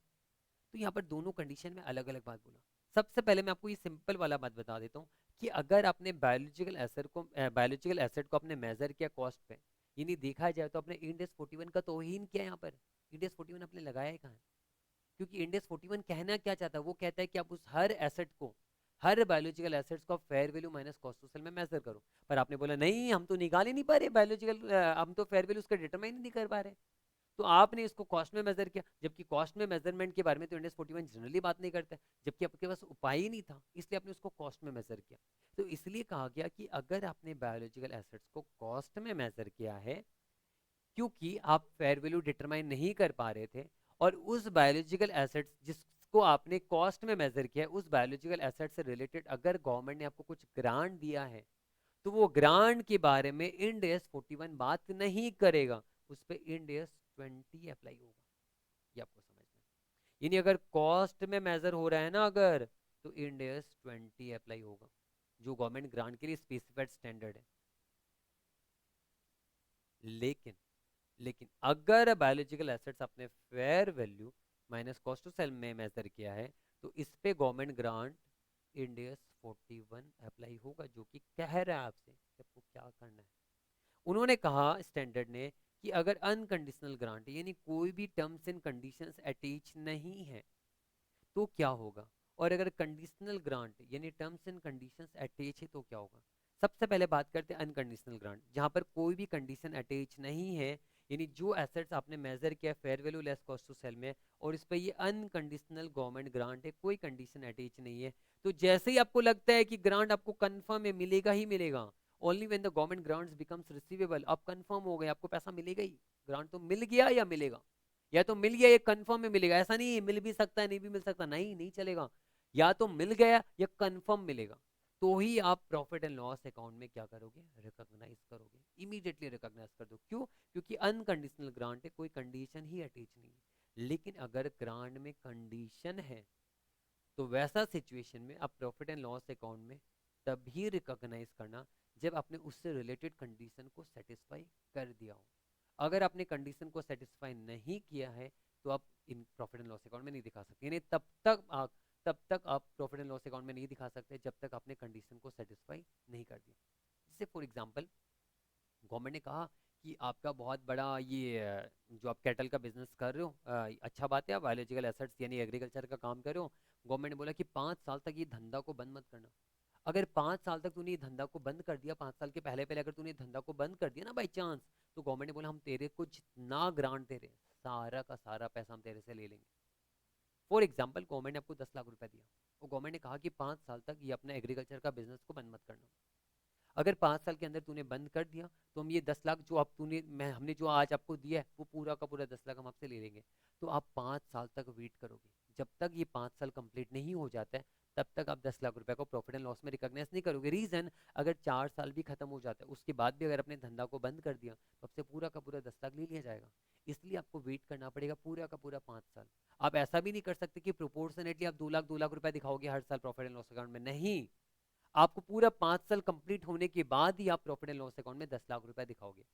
लेकिन अगर सोचो गवर्नमेंट ने ऐसा कहा कि देख तुझे 5 साल तक ये बिजनेस को चलाना है, लेकिन अगर तूने बीच में बिजनेस को बंद कर दिया तो हम तेरे से प्रोपोर्शनेटली पार्शियली रिफंड लेंगे, फुल रिफंड नहीं लेंगे। इन्होंने इस बार ऐसा बोला। गवर्नमेंट दो बात कह सकता है, या तो बोलेगा तूने बीच में कभी भी बंद किया तो तेरे को फुल रिफंड करना पड़ेगा, तब तुम पूरा का पूरा 5 साल का ही वेट करेंगे, 5 साल खत्म होने के बाद ही हम प्रॉफिट एंड लॉस अकाउंट में दिखाएंगे। पर दूसरा केस में गवर्नमेंट अगर आपको ऐसा कहता है कि अगर तूने 3 साल कंप्लीट कर दिया, जबकि हम 5 साल का बोल रहे हैं, तो तूने अगर 3 साल कंप्लीट कर दिया तो प्रोपोर्शनेटली 3 साल का तो तुझे प्रोपोर्शनेटली रिफंड नहीं करना, और बाकी 2 साल का प्रोपोर्शनेटली तुझे रिफंड करना है। तो वैसा सिचुएशन में जैसे जैसे साल कंप्लीट होती जाएगा वैसे वैसे हम प्रॉफिट एंड लॉस अकाउंट में दिखाएंगे। जैसे गवर्नमेंट ने बोला हम आज 10 लाख रुपए दे रहे हैं आपको, आप 5 साल तक बिजनेस को चलाना। अगर आपने 1 साल के बाद बिजनेस को बंद किया तो प्रोपोर्शनेटली 8 लाख रुपए आपको रिफंड करना पड़ेगा। अगर आपने 2 साल के बाद बिजनेस को बंद किया तो प्रोपोर्शनेटली 6 लाख रुपए आपको रिफंड करना पड़ेगा। अगर आपने 3 साल के बाद बिजनेस को बंद किया तो प्रोपोर्शनेटली आपको 4 लाख रुपए रिफंड करना पड़ेगा। अगर आपने 4 साल के बाद बिजनेस को बंद किया तो प्रोपोर्शनेटली आपको 2 लाख रुपए रिफंड करना पड़ेगा। और अगर आपने 5 साल के बाद बिजनेस को बंद किया तो कुछ भी रिफंड नहीं करना। तो यहाँ पर हम क्या करेंगे, जबकि हमें प्रोपोर्शनेटली रिफंड करना है, तो जैसे जैसे हमारा पीरियड कंप्लीट होगा, जैसे जैसे हमारा साल कंप्लीट होगा, वैसे वैसे हम क्या करेंगे, प्रॉफिट एंड लॉस अकाउंट में प्रोपोर्शनेटली हम डालते जाएंगे ग्रांट को। यानी हर साल में 2-2 लाख रुपए ग्रांट को प्रॉफिट एंड लॉस अकाउंट में डालूंगा। लेकिन कंडीशन अगर ऐसा रहता कि नहीं भैया अगर आपने बिजनेस को बीच में बंद किया तो पूरा रिफंड होगा, तब मैं proportionately profit and loss account में नहीं दिखा सकता। मैं 5 साल वेट करूंगा, कंप्लीट होने के बाद ही प्रॉफिट एंड लॉस अकाउंट में दिखाऊंगा। तो जो मैंने समझा यहाँ पर, जैसे कि कंडीशनल यहाँ पर नोट पे लिखा हुआ है, कंडीशनल गवर्नमेंट ग्रांट ऐसा भी हो सकता है कि वो आपको बोल दे कि किसी पार्टिकुलर एग्रीकल्चर एक्टिविटी में आप एंगेज मत होना, हम आपको ग्रांट दे रहे हैं पर आपको इस स्पेसिफाइड एग्रीकल्चर एक्टिविटी में एंगेज नहीं होना। यानी कुछ भी ऐसा कानून लगाया कि ये रास्ते में मत जाना, अगर तू इस रास्ते में गया तो ग्रांट रिफंड हो जाएगा, तो वो रास्ता भी आपके लिए क्या कंडीशन है। यानी कोई भी कंडीशन हो सकता है, कोई भी कंडीशन हो सकता है आप पे। तो वो जो भी कंडीशन है वो कंडीशन अगर आपने सेटिस्फाई जब कर दिया हो तभी आप ग्रांट को रिकॉर्ड करोगे। अगर आपने जब तक सेटिस्फाई नहीं किया तब तक आप ग्रांट को रिकॉर्ड नहीं करोगे। अगर प्रोपोर्शनेटली कंडीशन सेटिस्फाई होने पर भी आपको पार्शियली रिफंड करना है तो जैसे जैसे प्रोपोर्शनेटली कंडीशन सेटिस्फाई होगा वैसे वैसे आप ग्रांट्स को अपने बुक में रिकॉर्ड कर सकते हो। आगे एक और नोट है, मैं पढ़ा देता हूँ फटाफट।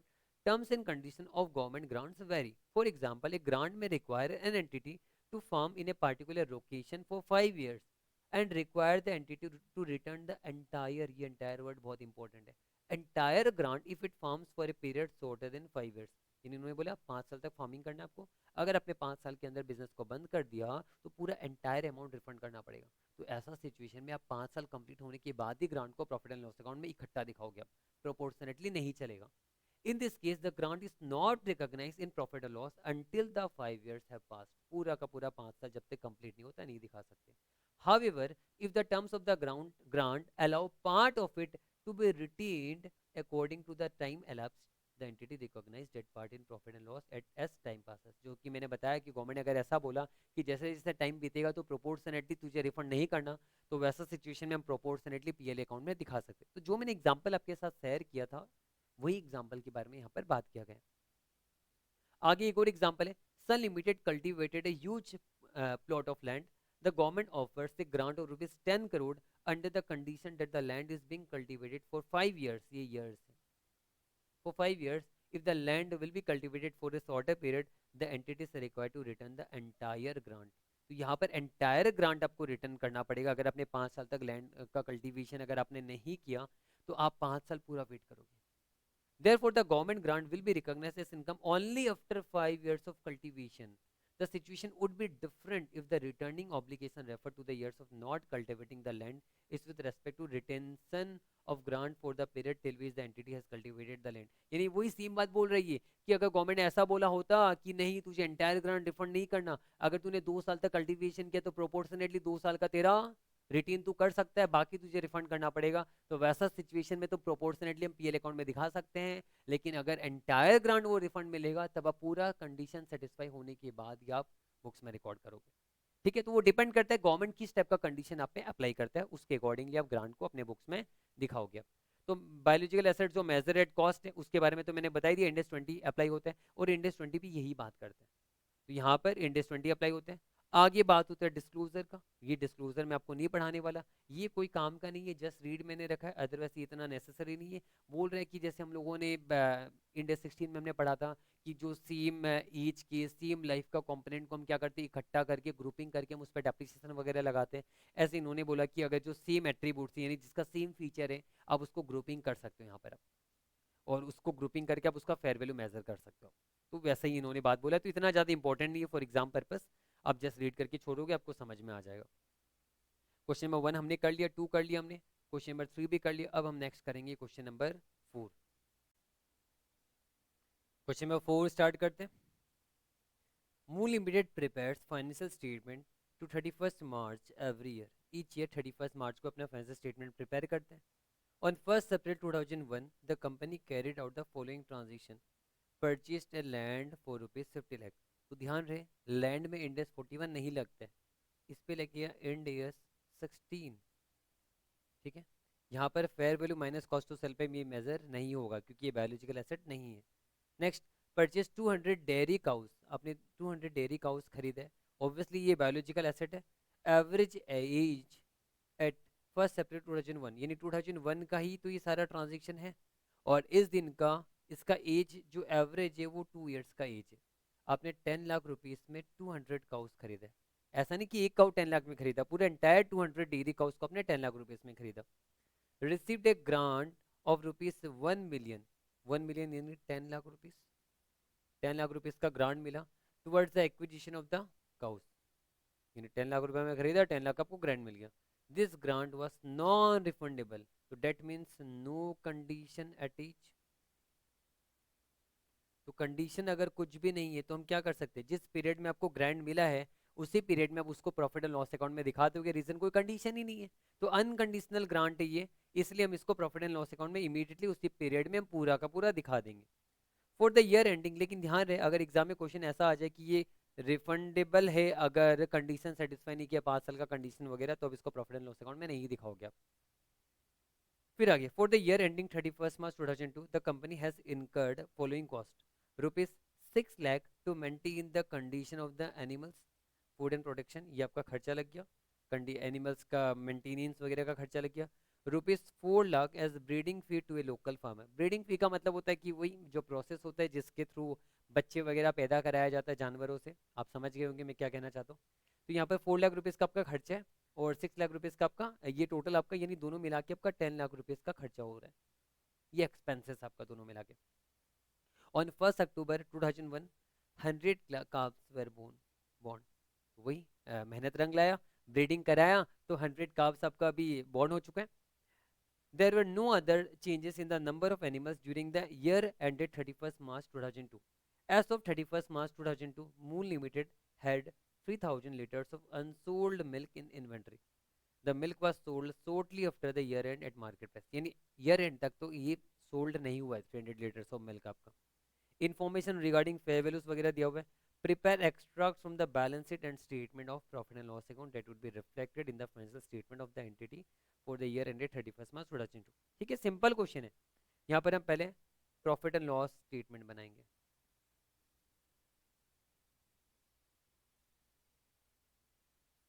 तो प्रॉफिट एंड लॉस स्टेटमेंट में अगर हम बनाएंगे तो हम देखेंगे कि रेवेन्यू क्या क्या हमारा आ रहा है, जो प्रॉफिट एंड लॉस अकाउंट में आएगा हमारा। हम एकदम टॉप से देखते जाते क्या क्या हमारा रेवेन्यू रिकॉग्नाइज होगा एकदम स्टार्टिंग से। आप यहाँ पर देखो, लैंड आपने खरीदा, कोई आपका इनकम नहीं है तो ये आने वाला नहीं है। जो डेयरी काउ से आपने खरीदा, कोई इनकम नहीं है आपका, ये आने वाला नहीं। पर आपको जो ग्रांड मिला है, ये 10 लाख रुपीज़ का ग्रांट आपको फ्री में मिला है, तो प्रॉफिट एंड लॉस अकाउंट में तो रिफ्लेक्ट होगा, क्योंकि हमने बोला था ना कि अगर अनकंडीशनल ग्रांट है तो जिस पीरियड में आपको मिला है उसी पीरियड में आप उसको प्रॉफिट एंड लॉस अकाउंट में दिखाओगे। तो ग्रांट जो है आपका फ्रॉम गवर्नमेंट, ये आपका 10 लाख रुपीज़ जो है ये प्रॉफिट एंड लॉस अकाउंट में दिखेगा। इसके बाद आपका एक्सपेंसेस हम थोड़ा रुक के दिखाएंगे, जो भी एक्सपेंसेस हमारा हो रहा है। ऑन 1 अक्टूबर 100 काप्स वेर बॉर्न। तो 100 काप्स अगर बॉर्न होगा 1 अक्टूबर को, तो ऑब्वियस सा बात है इस काप्स में भी आपका कुछ खर्चा नहीं लगेगा, तो ये काप्स का जो भी वैल्यू होगा, जो भी वैल्यू होगा वो वैल्यू आप क्या करोगे, प्रॉफिट एंड लॉस अकाउंट में दिखाओगे आप यहाँ पर। तो यहाँ पर ये 1 अक्टूबर का है, हम प्रॉफिट एंड लॉस अकाउंट बना रहे कब का, 31st मार्च 2002,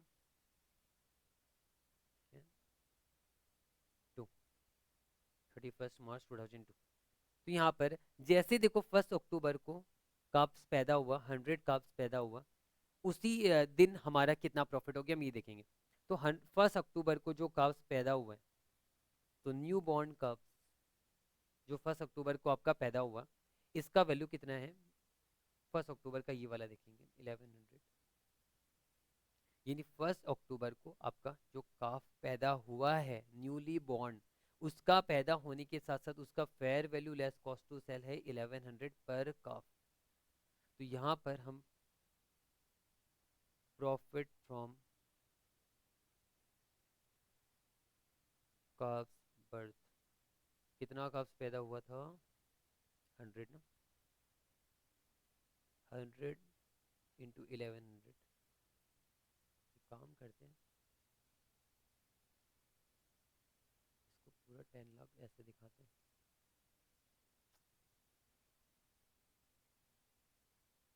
10 लाख रुपीज़ दिखा दिया हमने, और यहाँ पर 11 यानी 11 लाख 1,10,000,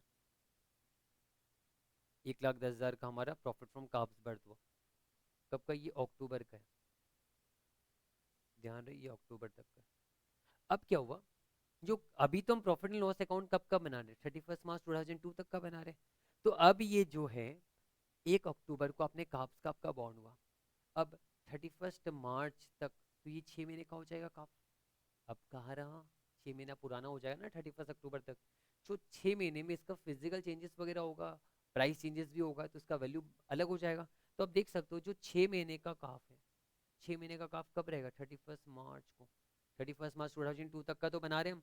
तो 31 मार्च 2002 तक आपका 6 महीने का काफ का दाम कितना हो जाएगा 1,300 रुपया। यानी आज के दिन 31 मार्च 2002 को अगर मैं एक काफ को बेचता हूँ तो मुझे 1,300 मिलेगा। यानी मेरा काफ का वैल्यू अब 1100 नहीं है, 1,300 है। यानी प्राइस चेंजेस हुआ ना, price oblique physical changes in काफ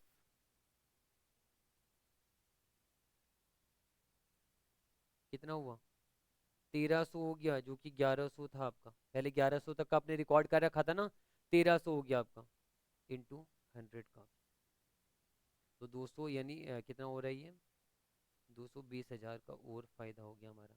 आप चाहते तो डायरेक्टली भी कर सकते थे, मैंने ये दोनों सेपरेटली बताया।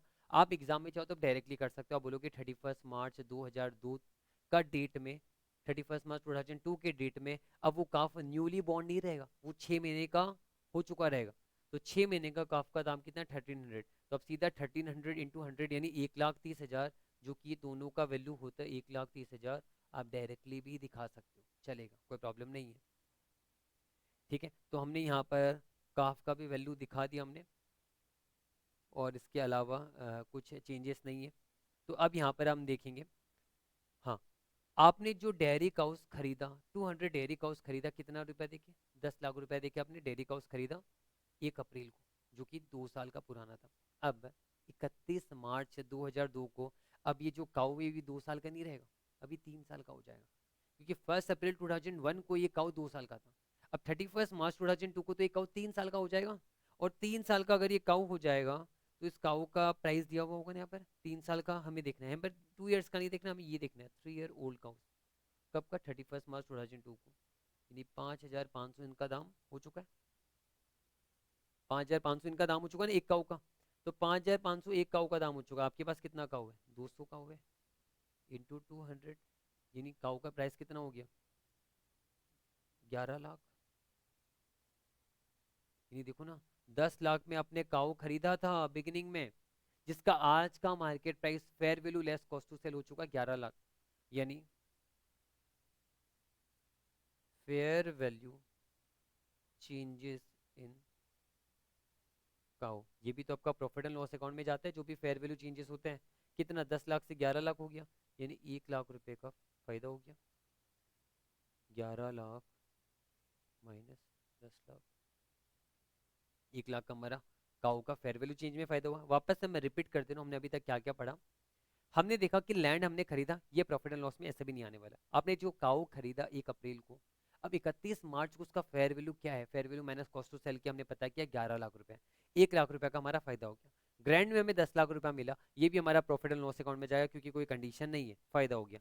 फिर 100 काप्स बॉन्ड हुआ, इस काप्स का वैल्यू आप चाहो तो डायरेक्टली दिखा सकते हो कि 1300 रुपया आज की डेट में है, तो 1300 इंटू आप कर सकते हो 100, आपका पूरा का पूरा ही फायदा है, कुछ भी पैसा नहीं लगा आपका।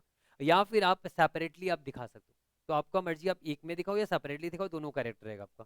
फिर आगे 31 मार्च 2002 को मूल लिमिटेड के पास 3000 litres of unsold milk in inventory.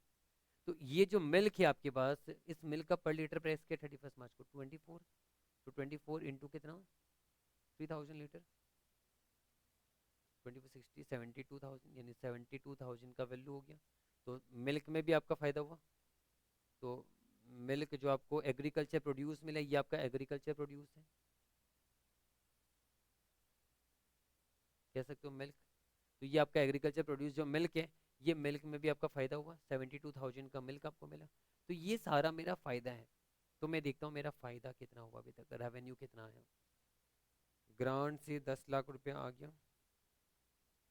Plus 1,30,000 में सीधा कर दे रहा हूँ, 1,30,000 आपका जो काप्स का प्राइस चेंज वगैरह और आपका काप्स का बर्थ से जो प्रॉफिट हुआ, तो 11,30,000 हो गया। फिर 1 लाख रुपया काऊ का फेयर वैल्यू चेंज में कमाया आपने, और 72,000 आपने कमाया मिल्क में। तो यानी 13,02,000 रुपया का आपका फायदा है। अब आपका एक्सपेंसेस भी तो हुआ है, एक्सपेंसेस कितना हुआ ये देखते हैं। एक्सपेंसेस हमारा एक मेंटेनेंस एक्सपेंस 6 लाख हुआ, और ब्रीडिंग फी आपका 4 लाख रुपया।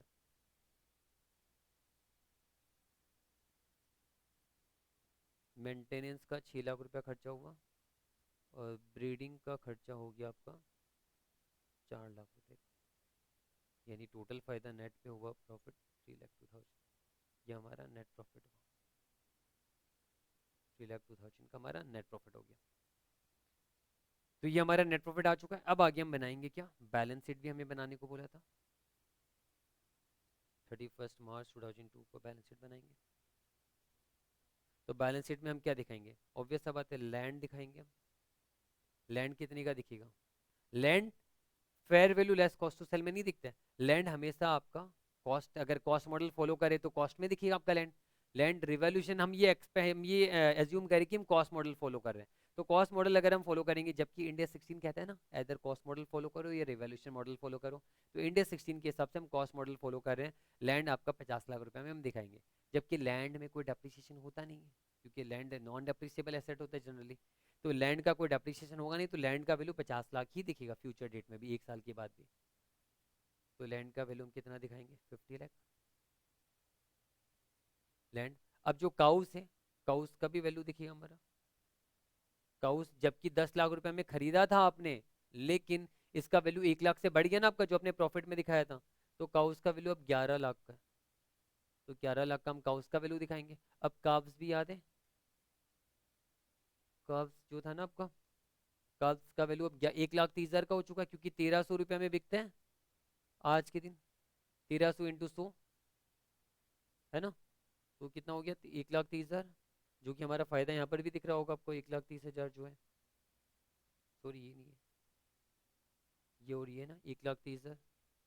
तो काप्स आपका आ गया 1,30,000 का, ये आपके पास एसेट पड़ा है। मिल्क भी अभी तक अनसोल्ड है, आपने अभी तक बेचा नहीं है मिल्क को भी, तो मिल्क भी आपका एसेट में रहेगा, मिल्क आपके इन्वेंट्री के अंदर रहेगा। मैं इसको सेपरेटली दिखाता हूँ, इन्वेंट्री यानी हम इसको करंट एसेट्स में इन्वेंट्री के अंदर मानेंगे मिल्क। कितना आएगा 72,000 का मिल्क दिखाओगे यहाँ पर। बाकी सारा प्रॉपर्टी प्लांट एंड इक्विपमेंट और आपका बायोलॉजिकल एसेट्स यहाँ पर आपका दिखेगा। और कुछ है क्या दिखाने को, देख लेते हैं एक बार, चेक कर लेते हैं। लैंड दिखा दिया हमने, काउस दिखा दिया, ग्रांट आपका कोई एसेट नहीं है जो दिखेगा नहीं आपका, ये काब्स भी हमने दिखा दिया, एंड मिल्क भी दिखा दिया। तो अल्टीमेटली हमारा ये एक्सट्रैक्ट ही हमें बनाने को बोला, तो एसेट्स हमारा कितने का है, 61 लाख, 62 लाख 30,000, और 63 लाख 2,000 हो रहा है,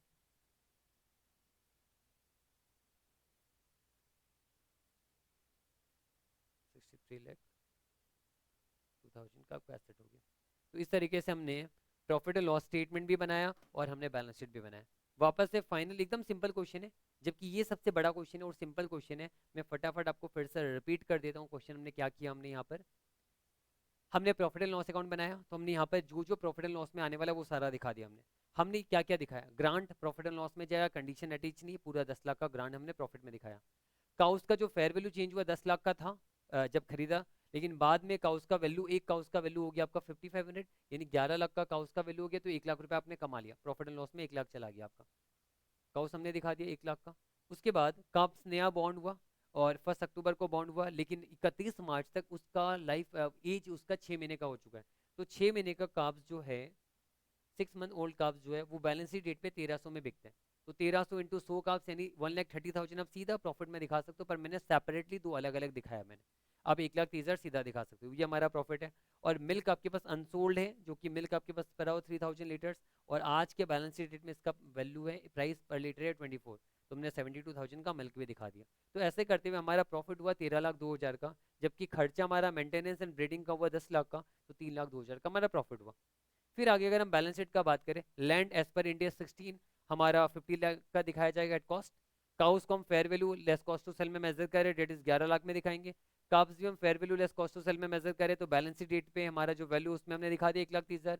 और इन्वेंट्री भी fair value less cost to sell में, जबकि ये एग्रीकल्चर प्रोड्यूस है, तो इन्वेंट्री हमारा 72,000 जो है, ये आपका जो इन्वेंट्री भी हमने fair value less cost to sell में दिखा दिया। तो अल्टीमेटली हमारा वैल्यू है 63,02,000 का हमारा वैल्यू आ गया। तो इस तरीके से हमने पीएल एंड बैलेंस शीट दोनों बना लिया। तो क्वेश्चन भी हमारा खत्म होता है। अब बस फाइनल हमें एक और क्वेश्चन करना है, डेट इज क्वेश्चन नंबर 5 हम करेंगे अभी। क्वेश्चन नंबर 5 स्टार्ट करते हैं। थोड़ा सा ट्रिकी है, ध्यान रखना, ध्यान से करेंगे हम, ठीक है, पर सिंपल है, टेंशन नहीं लेना। As at 31 March 2001 a plantation consist of 100 pinus radiata trees that were planted 10 years earlier, यानी 100 ट्रीज है आपका, स्पेसिफिक पाइनस रेडिएटर ट्रीज है आपके पास, जो आपने प्लांट आज नहीं किया, 10 साल पहले ही आपने प्लांट कर दिया।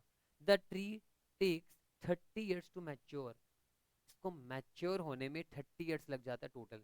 यानी ये मैच्योर कहने का मतलब ये कि मैच्योर होने के बाद ये ट्रीज आपका काम आने का है। And will ultimately be processed into building material for houses और फर्नीचर, यानी आगे 30 साल तक ये मैच्योर होने में टाइम लेगा, उसके बाद ही आपका यूज होने वाला है, ऐसे एग्रीकल्चर प्रोड्यूस जो भी आपका यूज होने वाला है। जबकि यहाँ पर मैं बता रहा हूँ, यहाँ पर ये जो ट्रीज आप बना रहे हो, इस ट्रीज से ऐसा कुछ नहीं कि आप एग्रीकल्चर प्रोड्यूस करने वाले हो, तो इसलिए ये ट्रीज बियरर प्लांट के कैटेगरी में नहीं आएगा आपका। ये ट्रीज अगर इस ट्रीज से आपको एग्रीकल्चर प्रोड्यूस करते तब ये बियरर प्लांट में आता, क्योंकि हमने इंडिया 16 में पढ़ा है कि जिस एसेट से आप एग्रीकल्चर प्रोड्यूस करोगे वही बियरर प्लांट कहलाया जाता है। तो यहाँ पर तो जबकि हम इसका कोई एग्रीकल्चर प्रोड्यूस करने वाला नहीं है, हम इसको अल्टीमेटली प्रोसेसिंग ही करेंगे इसको, ताकि मटेरियल वगैरह में यूज होगा, तो इसलिए ये बायोलॉजिकल एसेट ही है। और ये एसेट जो है 30 ईयर्स लेगा मैच्योर होने में, और ये 10 साल पहले आपने प्लांट कर दिया था, तो डेट मीन्स और 20 ईयर्स ये लेगा मैच्योर होने में, यानी आज ये मैच्योर नहीं होगा, आज से 20 साल के बाद ये मैच्योर होगा। The enterprise weighted average cost of capital is 6%। तो अगर प्रेजेंट वैल्यू वगैरह का कुछ क्राइटेरिया होगा तो 6% से हमें पुल करना है, 6% आपका कॉस्ट ऑफ कैपिटल है। Only mature trees have established fair value by reference to a quoted price in an active market. इन्होंने कहा कि जो आज ये 10 साल पुराना ट्री, 10 साल का ही ओल्ड ट्री है, जबकि मैच्योर नहीं हुआ है, बोला इसका फेयर वैल्यू डिटरमाइन करना इम्पॉसिबल है। बोला सिर्फ जो ट्री मैच्योर होता है ना, उसी का फेयर वैल्यू आप डिटरमाइन कर सकते हो। The fair value inclusive of current transportation cost to get 100 logs to market for a mature tree of the same grade as in the plantation। बोला कि सेम तरीका का मैच्योर ट्री, यानी जिसका लाइफ 30 साल का हो चुका है, जो मैच्योर हो चुका है, उसका ट्री का फेयर वैल्यू उन्होंने दिया हुआ है 31 मार्च 2001 को, यानी आज के दिन 31 मार्च 2001 को, और 20 ईयर्स रिमेनिंग है मैच्योर होने में, फेयर वैल्यू दिया हुआ 171। और 31 मार्च 2002 को फेयर वैल्यू दिया हुआ 165। मैं आपको समझा रहा हूँ यहाँ पर, ध्यान देना एकदम अच्छे से।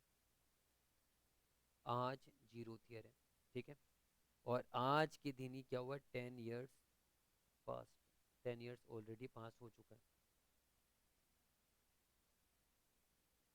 यानी आप ये कह सकते हो आज जीरो ईयर है, फिर 10th ईयर है, और यहाँ पर मैं लिखता हूँ 20th ईयर, ये प्रेजेंट डे है, क्योंकि जीरो ईयर से लेके 10 साल तक हो चुका है। यहाँ पर ये 20th नहीं होगा,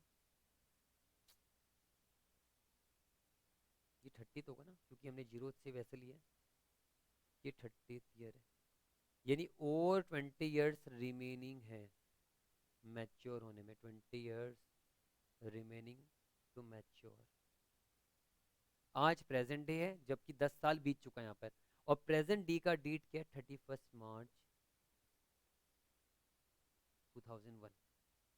और इन्होंने डिटरमाइन किया आज के दिन 31 मार्च 2001 को इन्होंने डिटरमाइन किया है कि fair value less cost to sell, क्योंकि ट्रांसपोर्टेशन कॉस्ट इसके अंदर इंक्लूड है, यानी नेट बता रहा, नेट फेयर वैल्यू बता रहा आफ्टर कॉस्ट। तो fair value less cost to sell यहाँ पर 31 मार्च 2001 का कितना है? 171। ये किसका आपको पता है? ये मैच्योर ट्रीज का है। ऐसा नहीं कि 10 साल पुराना ट्रीज का, ये मैच्योर ट्रीज का है।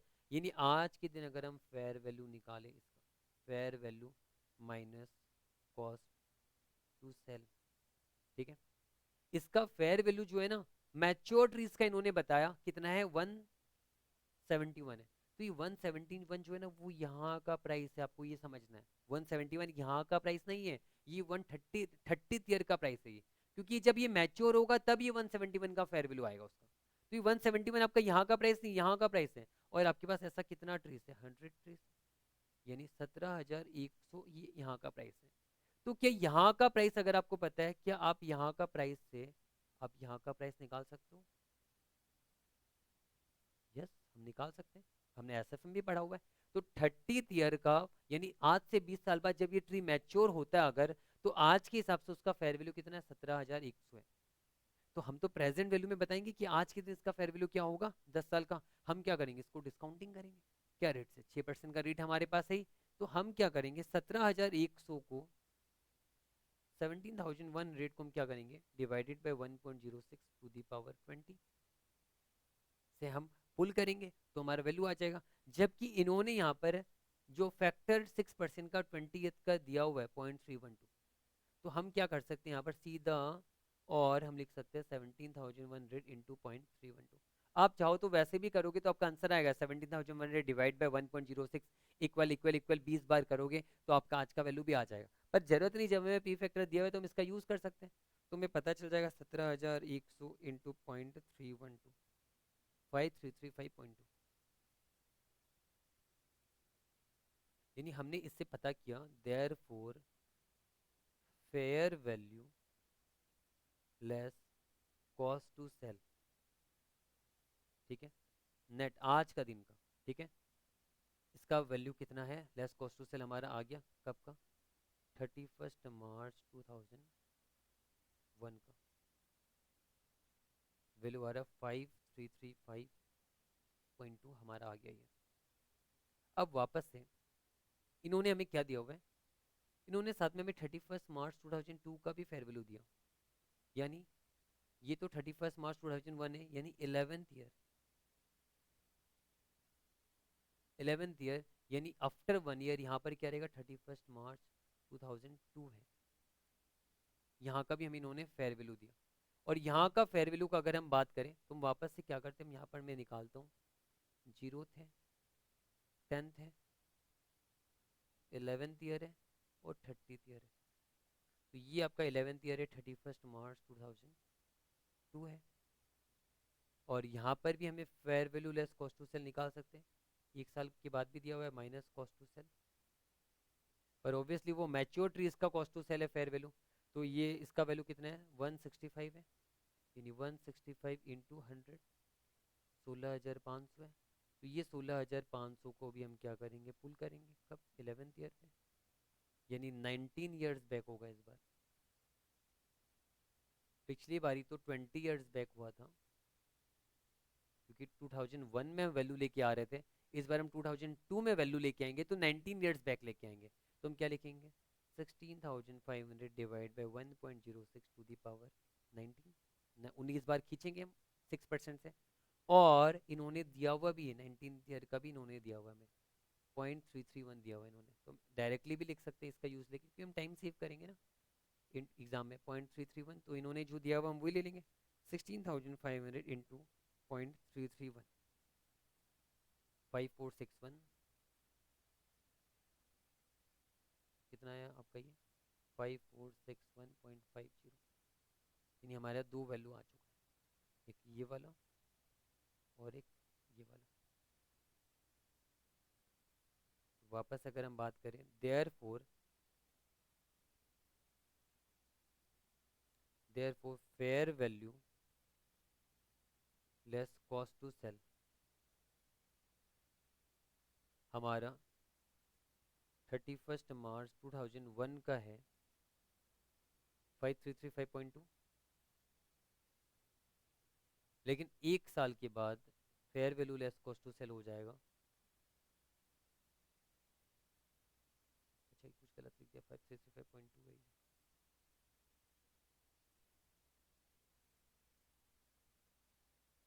5461.50, यानी चेंजेस कितना हो रहा है,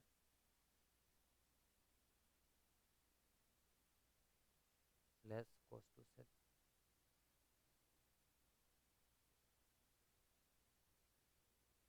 126.30। यानी आप बताओगे therefore profit and loss account में क्रेडिट होगा आपका, ठीक है, ड्यूरिंग द ईयर 2001 एंड 2002 कितना होगा 126.30, क्योंकि आपका फेयर वैल्यू में चेंज हो रहा है।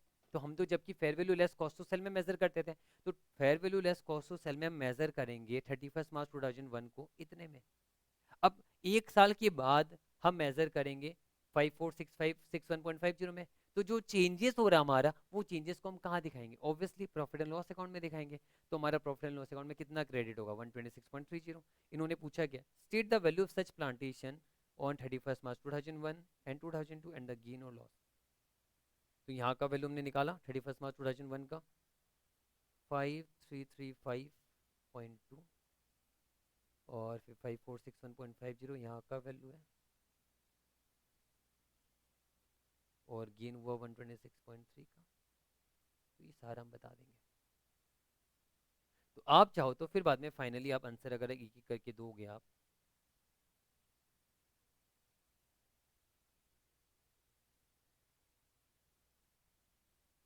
तो फेयर वैल्यू आपका आएगा, मैं इसके अकॉर्डिंग लिखता हूँ 31 मार्च 2001, फेयर वैल्यू आएगा 31 मार्च 2002 और गेन और लॉस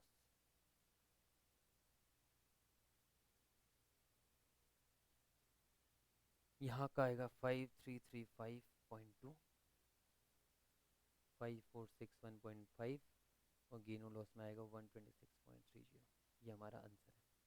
तो finally we are done with question number 5 also, and finally हमने इंड एस 41 पूरा कवर कर लिया। ठीक है, चलो बाय बाय।